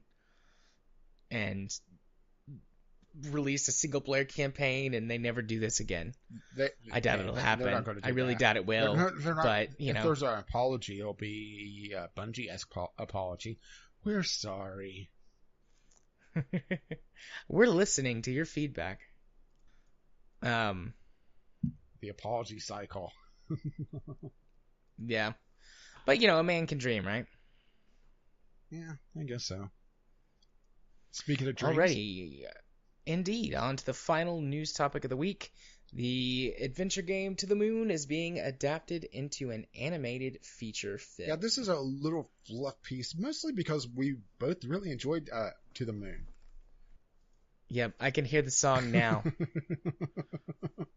I can hear it right now, man. I think some of the weakest parts of To the Moon wouldn't translate to a movie anyway, so they'd cut it, that one really gamey section. Yeah, or even if they left it in, watching it I think would be more interesting than trying to play that portion, because it felt, that was the worst part of the whole game. So, it felt like padding. So I definitely see To the Moon as a good story to transition to a different medium. I wonder how long it would be. To the Moon was about 3 hours. Yeah, anyways. I would say it would probably be hour and a half, hour to hour and a half movie. Yeah, I suppose a lot of the walking around and discovering bits could be cut or condensed. Yeah. And the puzzle solving mechanic could be, because that took up a little bit of time too. That wouldn't wouldn't translate to a film. I don't think so. But yeah, I mean, this is an interesting little thing that you brought up. I don't really know how much there is to say about it other than I hope it does well. I look forward to it just because of how much I love that game. How much it makes me cry every time I play it. Do you need a moment? No, I'm okay. Do you need a different type of moment? No, I'm okay. Yeah, it's interesting to see a little indie project like this get so much traction that it could do a movie. Because To the Moon was kind of I wasn't expecting a lot from it, but it's really, really like this cult hit. Yeah. And it's one of the few games that I think really kind of justifies RPG Maker games in general, because RPG Maker is such a double-edged sword. It's very, very easy to make an RPG with it, which that's what To the Moon is using. But at the same time, it's caused a lot of what's the PC way of saying this? Oh shit! Yeah, there's been some pretty bad RPG Maker games. Yeah, I mean, just going through Steam releases now, I'm starting to see. Oh well, I've seen this sprite pack about a half a dozen times today. So, to the Moon, is probably the best RPG Maker game out there. Now I could think of at least. Yeah. So it'll be interesting to see, just for one, if they do a good art style on this, because I didn't see anything about how they're doing it. Unless it was on that video, and I briefly watched it, but I didn't look at it too deeply. But also, I hope they keep the music, keep the soundtrack, because that's the big thing. Yeah. I wouldn't mind some original music as From the well same artist. I was gonna say, yeah, if they got the same artist on board, that would be nice. Maybe not an entirely new and original score, but a song or two, a new song or two. That would be excellent. So I think we're done here. Indeed. And we shall move on from news to Community Corner. We have some tweets that I know of. I didn't think to check the mail. A lot of tweets. Although we're recording I did check early. the mail. There wasn't anything there. Okay. Well, outside of Kyle saying, I was very drunk when I recorded this. Here's the file. Yeah. Yes, we're still picking on him. Good old Kylie Wiley. Speaking of Kyle, he's in this probably about a dozen times. Kyle, the following tweet is comprised of the auto fill-in predictions that my phone thinks is my normal tweet to you guys. Enjoy. Community service and board meeting at the bar at the night. Before the night, we were supposed to be at work at the night, and we will talk to him about dinner plans tonight with you guys, and we could talk tomorrow with him tomorrow, and we could do it tonight. I'm pretty sure he just created a pop song. I'm pretty sure I actually read that correctly. Oh, autofill in or autocorrect. My phone likes to say fuck a lot for some reason. Don't know why. Yeah, I wonder why. But let's see. Kyle, once again, VGL community, Mel's and I are going to be getting snake number 2, and I'm open to name suggestions. My suggestion is Doomfuldorfith. Mel's. No, you're only allowed to name pixel animals. What? Is he not allowed to name things with polygons? Is that too far advanced for him? Probably. This is Kyle we're talking about here. Let's see. I did ask him about already having a noodle, because he did mention having another one named Noodle. Kyle S. Noodle got evicted a few months ago, and the host of the VGL podcast have spoken. I can name pets. Perhaps Drug would be a possible name. Then you came in, Slithero. Slithero, I like it. Just one more to make Mel's question my sanity. There's consonants in here that I don't even recognize. But I thought of one after the fact. From Ukulele. Trouser. Yep. Trouser. Look up Ukulele Trouser, by the way. And we'll wait here for that. Ukulele Trouser. Did I type something in wrong? Oh, it's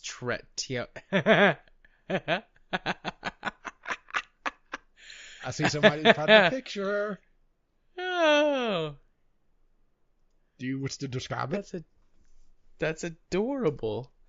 It's a snake wearing a pair of trousers, but he goes through both legs with his snaky body. And he has a tie on. He's got a tie. And a pith helmet. And a hat. He's so cute. That's totally unpractical though, as a snake, but it's cute. Well, there's a reason why he's just standing there. Does he not move? I don't think he moves. He just appears in various levels. Granted, I have to admit, Noodle is cuter though. Noodle, but far less well dressed. Oh.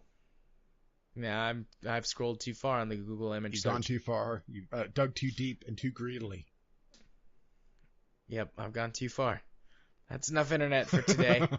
I don't think I want to know. All right, let me guess. Rule 34. Yeah. It's Vor Rule 34. Yeah. I mean, if you're into that sort of thing, good for you. You know it's bad whenever Jared is creeped out. I'm not a big fan of Vor. Never have been. Anyway. I mean, I've watched some of it. Of course. Mostly out of curiosity. But, yeah, I'm not a big fan of it. Oh, so, moving along. Oh, here's a cute one. Okay. He's got a little heart, and he's smiling. All right, that helps. Yes, moving along. Kyle, I just realized that I'm channeling Corvses in KSP. I barely had the tech to get a craft to a Mun, built a bare bones lander, and set more expendable Kerbal and returned the Kerbal home. Take that, KSA. Conrad Jeb is coming for you. Nice. Kyle, once again, must be drunk. And it's just drunk tweeting us. Well, it's official. Mel's and I are moving. Here's to hoping that we could get really good internet in our new home. Mel's. Yay. So we could peek at each other's screens in real time while playing Civ or Black Ops? Kyle, sarcasm. Yes, that's the whole point of moving house. Screen look at video games. Yep, we're gonna have about an acre of land, a garage, and a house, but screen looking. That's a kind of a combination between him responding to you and his tweet. And then I'll chime in.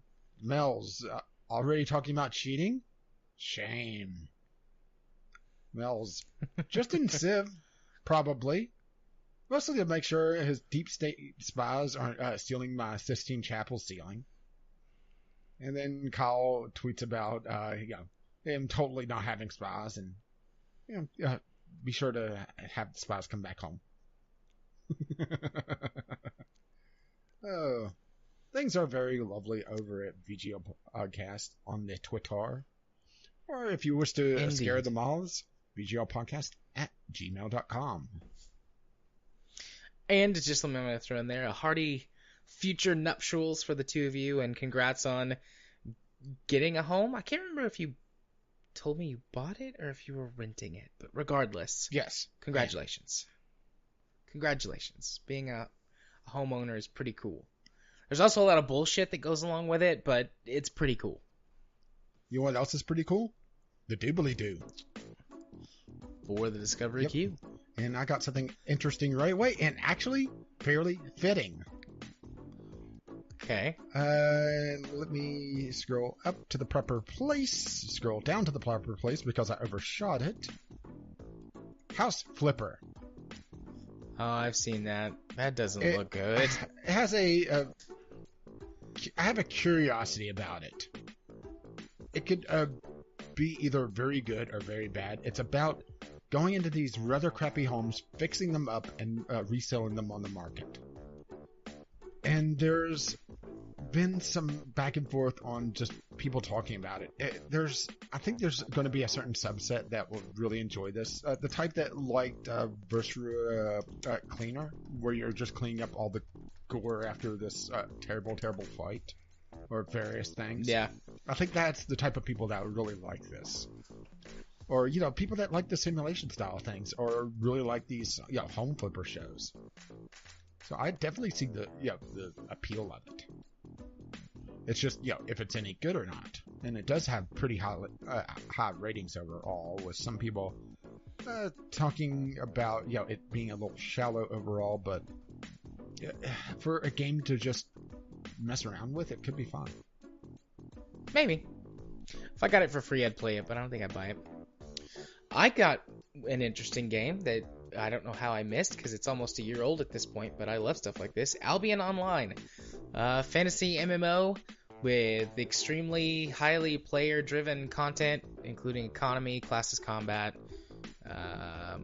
You can build a house and a farm and do mining and other things. Well, we know why you're interested in it.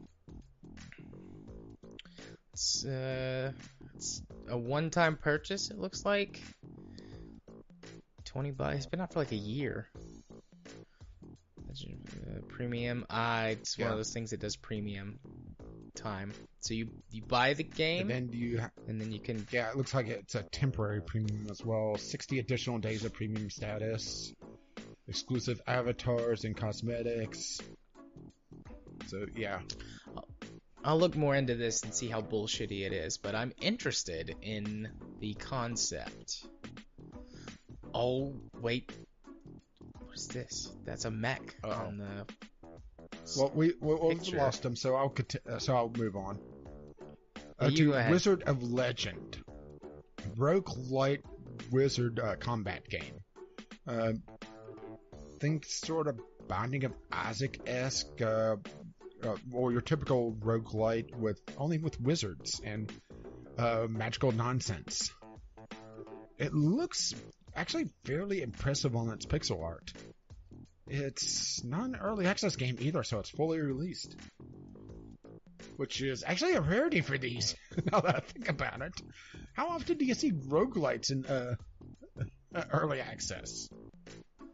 Is that a trick question? I feel like I've seen tons of them in early access. Yeah, that's what I was saying. How often do you see them in early access and not full release?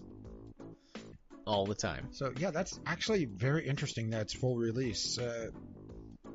Looks like it's pretty hack and slash with magical abilities as well. So definitely one to check out.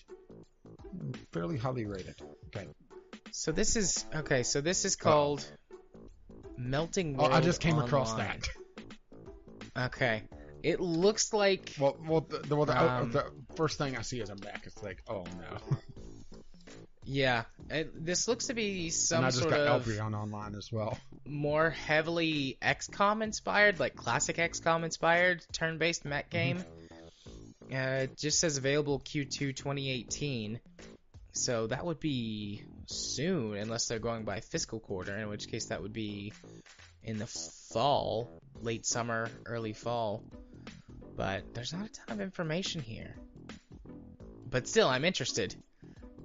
Very interested. I like things with mechs. I like things that are turn-based strategy games.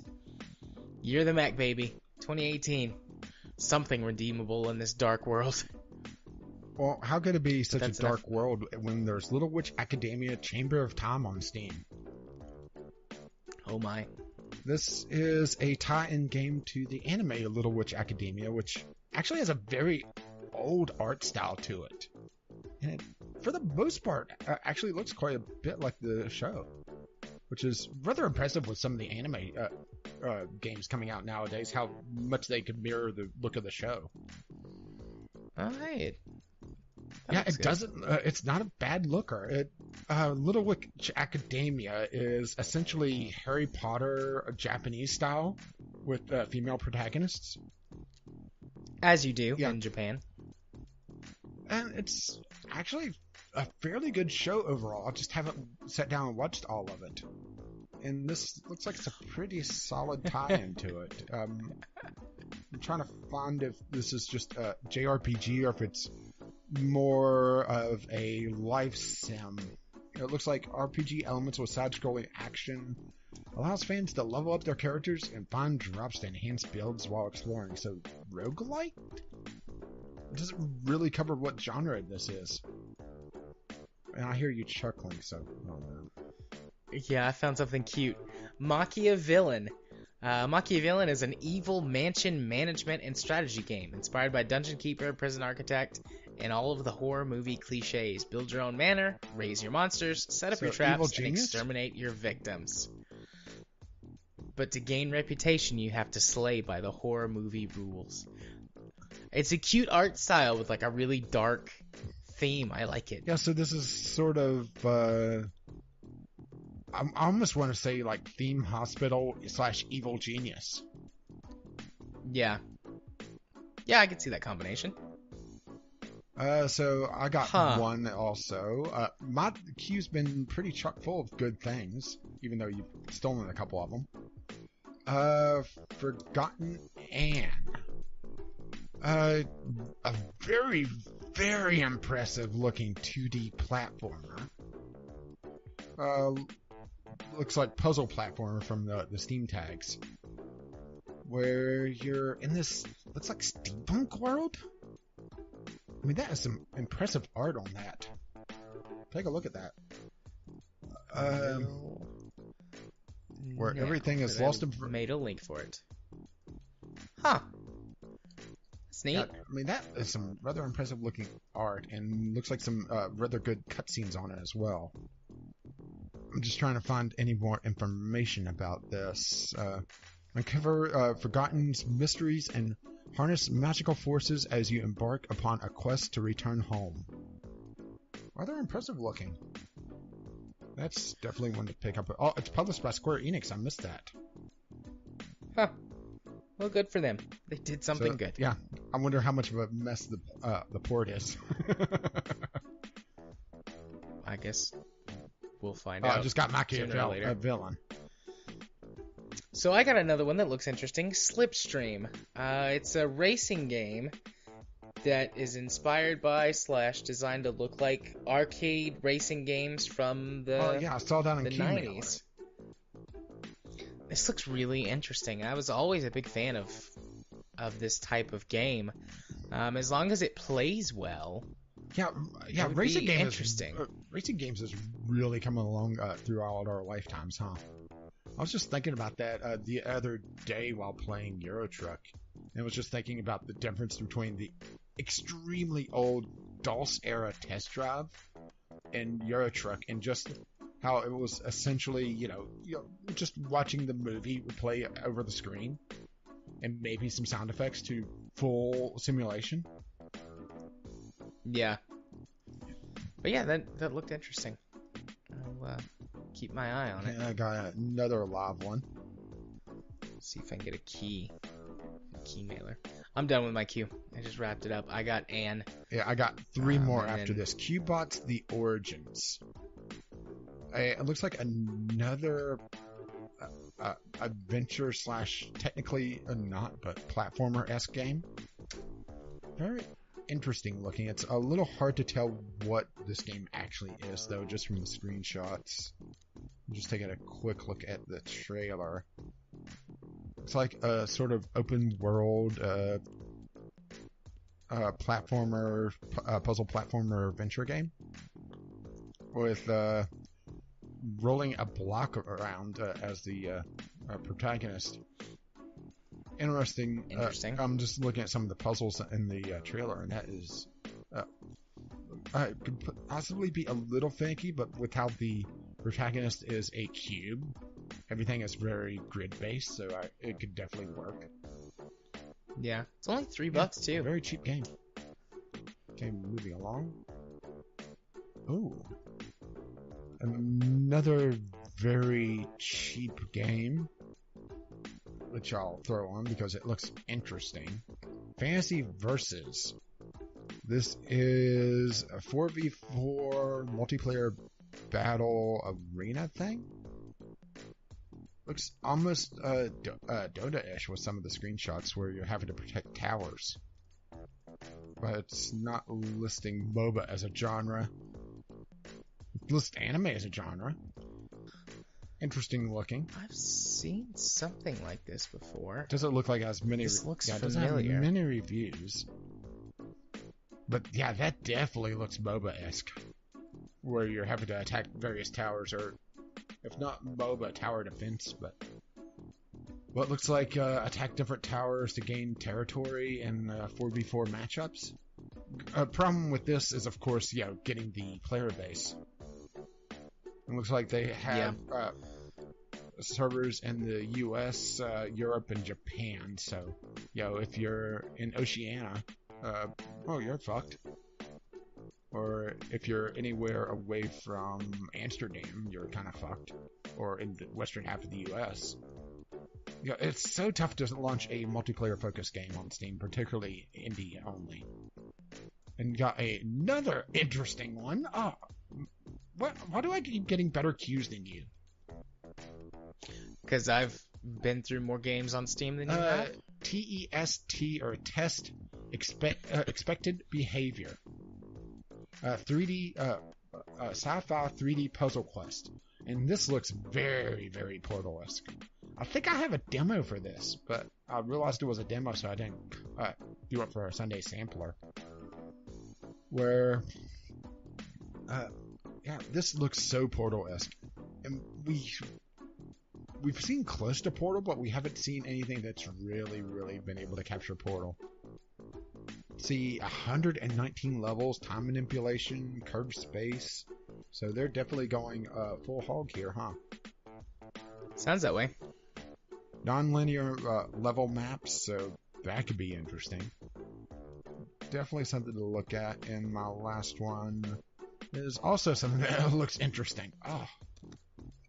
And it's not like I'm getting old games in this. It's just, are you sitting and doing cues all the time? No. Earthlock. I've seen Earthlock before. This is actually on my wish list. What's not on your wish list? Lots of stuff. Indie developed adventure RPG inspired by classic 3D RPGs of the late 90s. So definitely some possibly dated game design, perhaps, based on that. But if they update it, it could work. Very bright screenshots, huh? Yeah, I like the art style too. I'm trying to put a finger on it. It looks almost like an updated Final Fantasy VII with some of these angles. The old style I mean, Final it seems Fantasy. like that's what they're going for. That's definitely what the vibe I'm getting with these screenshots is old school Final Fantasy, pre-rendered background style Final Fantasy where, and just looking at the battle system, that looks like, I would say Final Fantasy X-esque, with the movement queue. UI doesn't look particularly great, but they may be hiding part of it. But yeah, that looks so like Final Fantasy 7, 8 era, maybe 9. Well, I mean, it says, inspired by the classic 3D RPGs of the late 90s, which would be Final Fantasy 7, 8. Not 9. When did 9 come out? 2001. Okay. Yeah, so Final Fantasy 8, 9. Those games. They probably don't specifically want to say Final Fantasy 7 because of the cliche, but... Yeah, Final Fantasy definitely follows its own little formula. But I would say it's probably the most well-known. It's definitely drawing inspiration from other things, I think. But yeah, I would say Final Fantasy is definitely the main ingredient in this recipe. Which is fine. I enjoy me some Final Fantasy. At least the older ones. Yeah, 15 probably, but I haven't played 15. yeah, I have 12 on disc, but I haven't played it yet. I keep meaning to go try it at some point. But 12 was developed whenever they were making the MMO, so it's very MMO-esque. Yeah. And is it 13? That's a hallway simulator, supposedly. Pretty much. I mean, it opens Eventually. up after, a gazillion hours of playtime. Yeah, it gets but better I after don't the first expect disc. anybody. Oh no, you have to get past the first disc and I think the second disc. I think on Xbox 360 it was 4 discs, well, like 4 DVDs. It's 3 or 4, and you had to get past the second one before the game actually opened up and quote unquote got good. Yeah, which There were yeah, that's the problem with a JRPG having a slow start. I never got into Persona because a Persona has what, a 6-hour prologue essentially before you really get into the story. It depends on which Persona game that you play, but they do all have very long. The one on PlayStation 2, the last one. I Uh, think it's Persona 4 because 5 is the recent one, isn't it? I think 4 was on PS3 and 5 was on PS4. It's so confusing. I don't know. I don't know enough about the series. But yeah, I tried getting into one of the Persona games, and don't get me wrong, I like my visual novels, but I went into it expecting a JRPG life sim. So sitting there, next. It probably would be a lot better now where I could just put it on the second screen and let it play for a while. And then eventually, okay, I'll do something. Okay, put it back on autoplay. I should probably do that. But yeah, that is my discovery queue. I got, half the discovery queue on here? And it would have been more if you didn't get 2 of them. Yeah. Well, I gotta get them before you get them all. Well, excuse me. See, that's the thing. I get good games, but you steal them all. Well, excuse me. Alrighty. Well, then with both of our discovery queues out of the way, Is that... means it's time. Sorry, What? does that... okay, the typeface on that... I was still on the Steam store. I went back to the main page, and it's Beast Battles, but the typeface... for a split second there, I thought it said Breast Battles. I thought, what? Created Nice. with Steam these days? Not out of the question. Yeah, not out of the question. Anyways, where I was going was to the portion of the podcast where that I go first and tell you what's going on. I told you at the beginning of the show I just started a new job and I'm adjusting my life. Also, YouTube for some reason spit back, didn't accept my uploads of a couple of the Divinity episodes that we did. And I don't know what's up with that. And I just haven't re-rendered them to upload them. So I've got episodes Well, we know like it's the not last. quality of content because YouTube doesn't have a standard for that. I've got the last 3 episodes uploaded. But there's like 3 or 4 in the middle that aren't uploaded because for some reason YouTube constantly says failed. Like upload failed. Damn net So neutrality. I don't know what's up with that. I gotta work on fixing that. But whenever I get whatever it is figured out, I'll post all of the ones up to where we are, and then schedule the other ones appropriately. But I'm not doing anything with them until I get it worked out. Like You'll just be releasing all of them over the course of a couple days because it ends this week, I believe. Sweet. Well, that's how I roll. But other than that, I'm not up to much. Just getting, like I said, adjusted to all the changes in my life. So, if you want to go see the things that I have posted on YouTube, you can do so by searching for Gaming Psychologist on the YouTubes. If you want to see live airings of the podcast on Twitch, along with a few other things that I post there using Wait, we're their live now? Premiere system, well, yeah, we're live right now. Are you on using Twitch. live in massive sarcasm quotes? Yes. And you can do so over at twitch.tv/jarthur4707. If you want to follow me on Twitter, where I tweet about all sorts of things, you can do so at jma4707 on Twitter.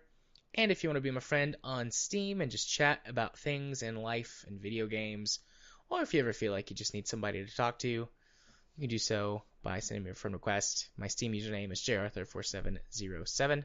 I accept all friend requests, and they've all been from lovely, lovely people who are listeners of the show.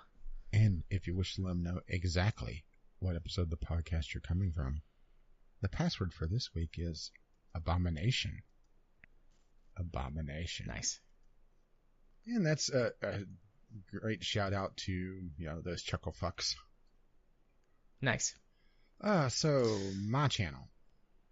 My channel is going to be very sparse over the next few weeks. I am moving house.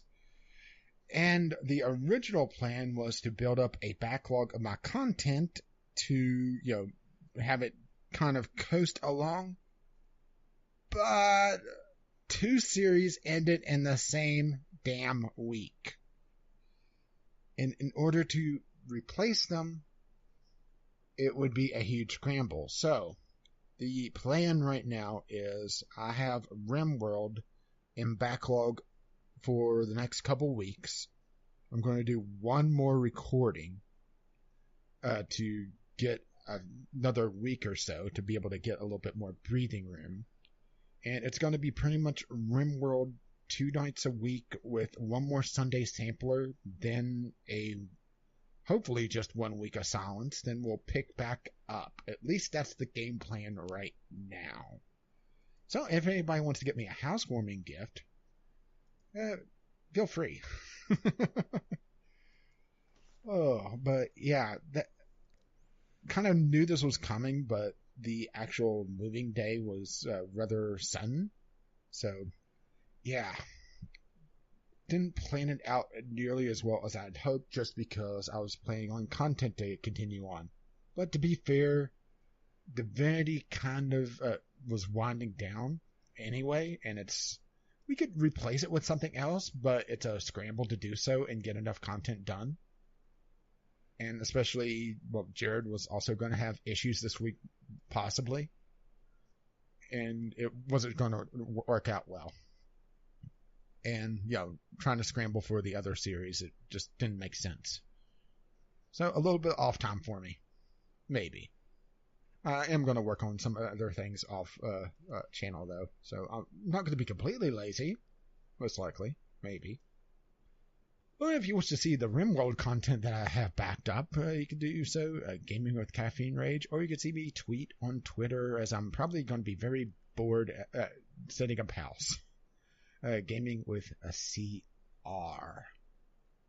And if you wish to contact the show, once again, that is VGLpodcast@gmail.com with your letters, voicemails, gaming-related topics, or just tweet us VGL Podcast on the Twitter. If you wish to pay for this absolute madness of a podcast, you do so. Patreon.com/VGLpodcast, which has helped pay for our Podbean account.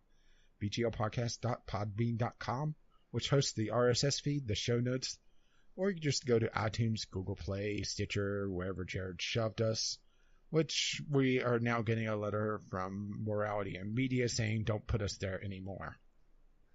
They'll live. At least with that attitude, right? Or probably not with that attitude if they're in the wrong place. Can you imagine them at an anime convention? And we're in our post-outro babble, so we can't do that yet.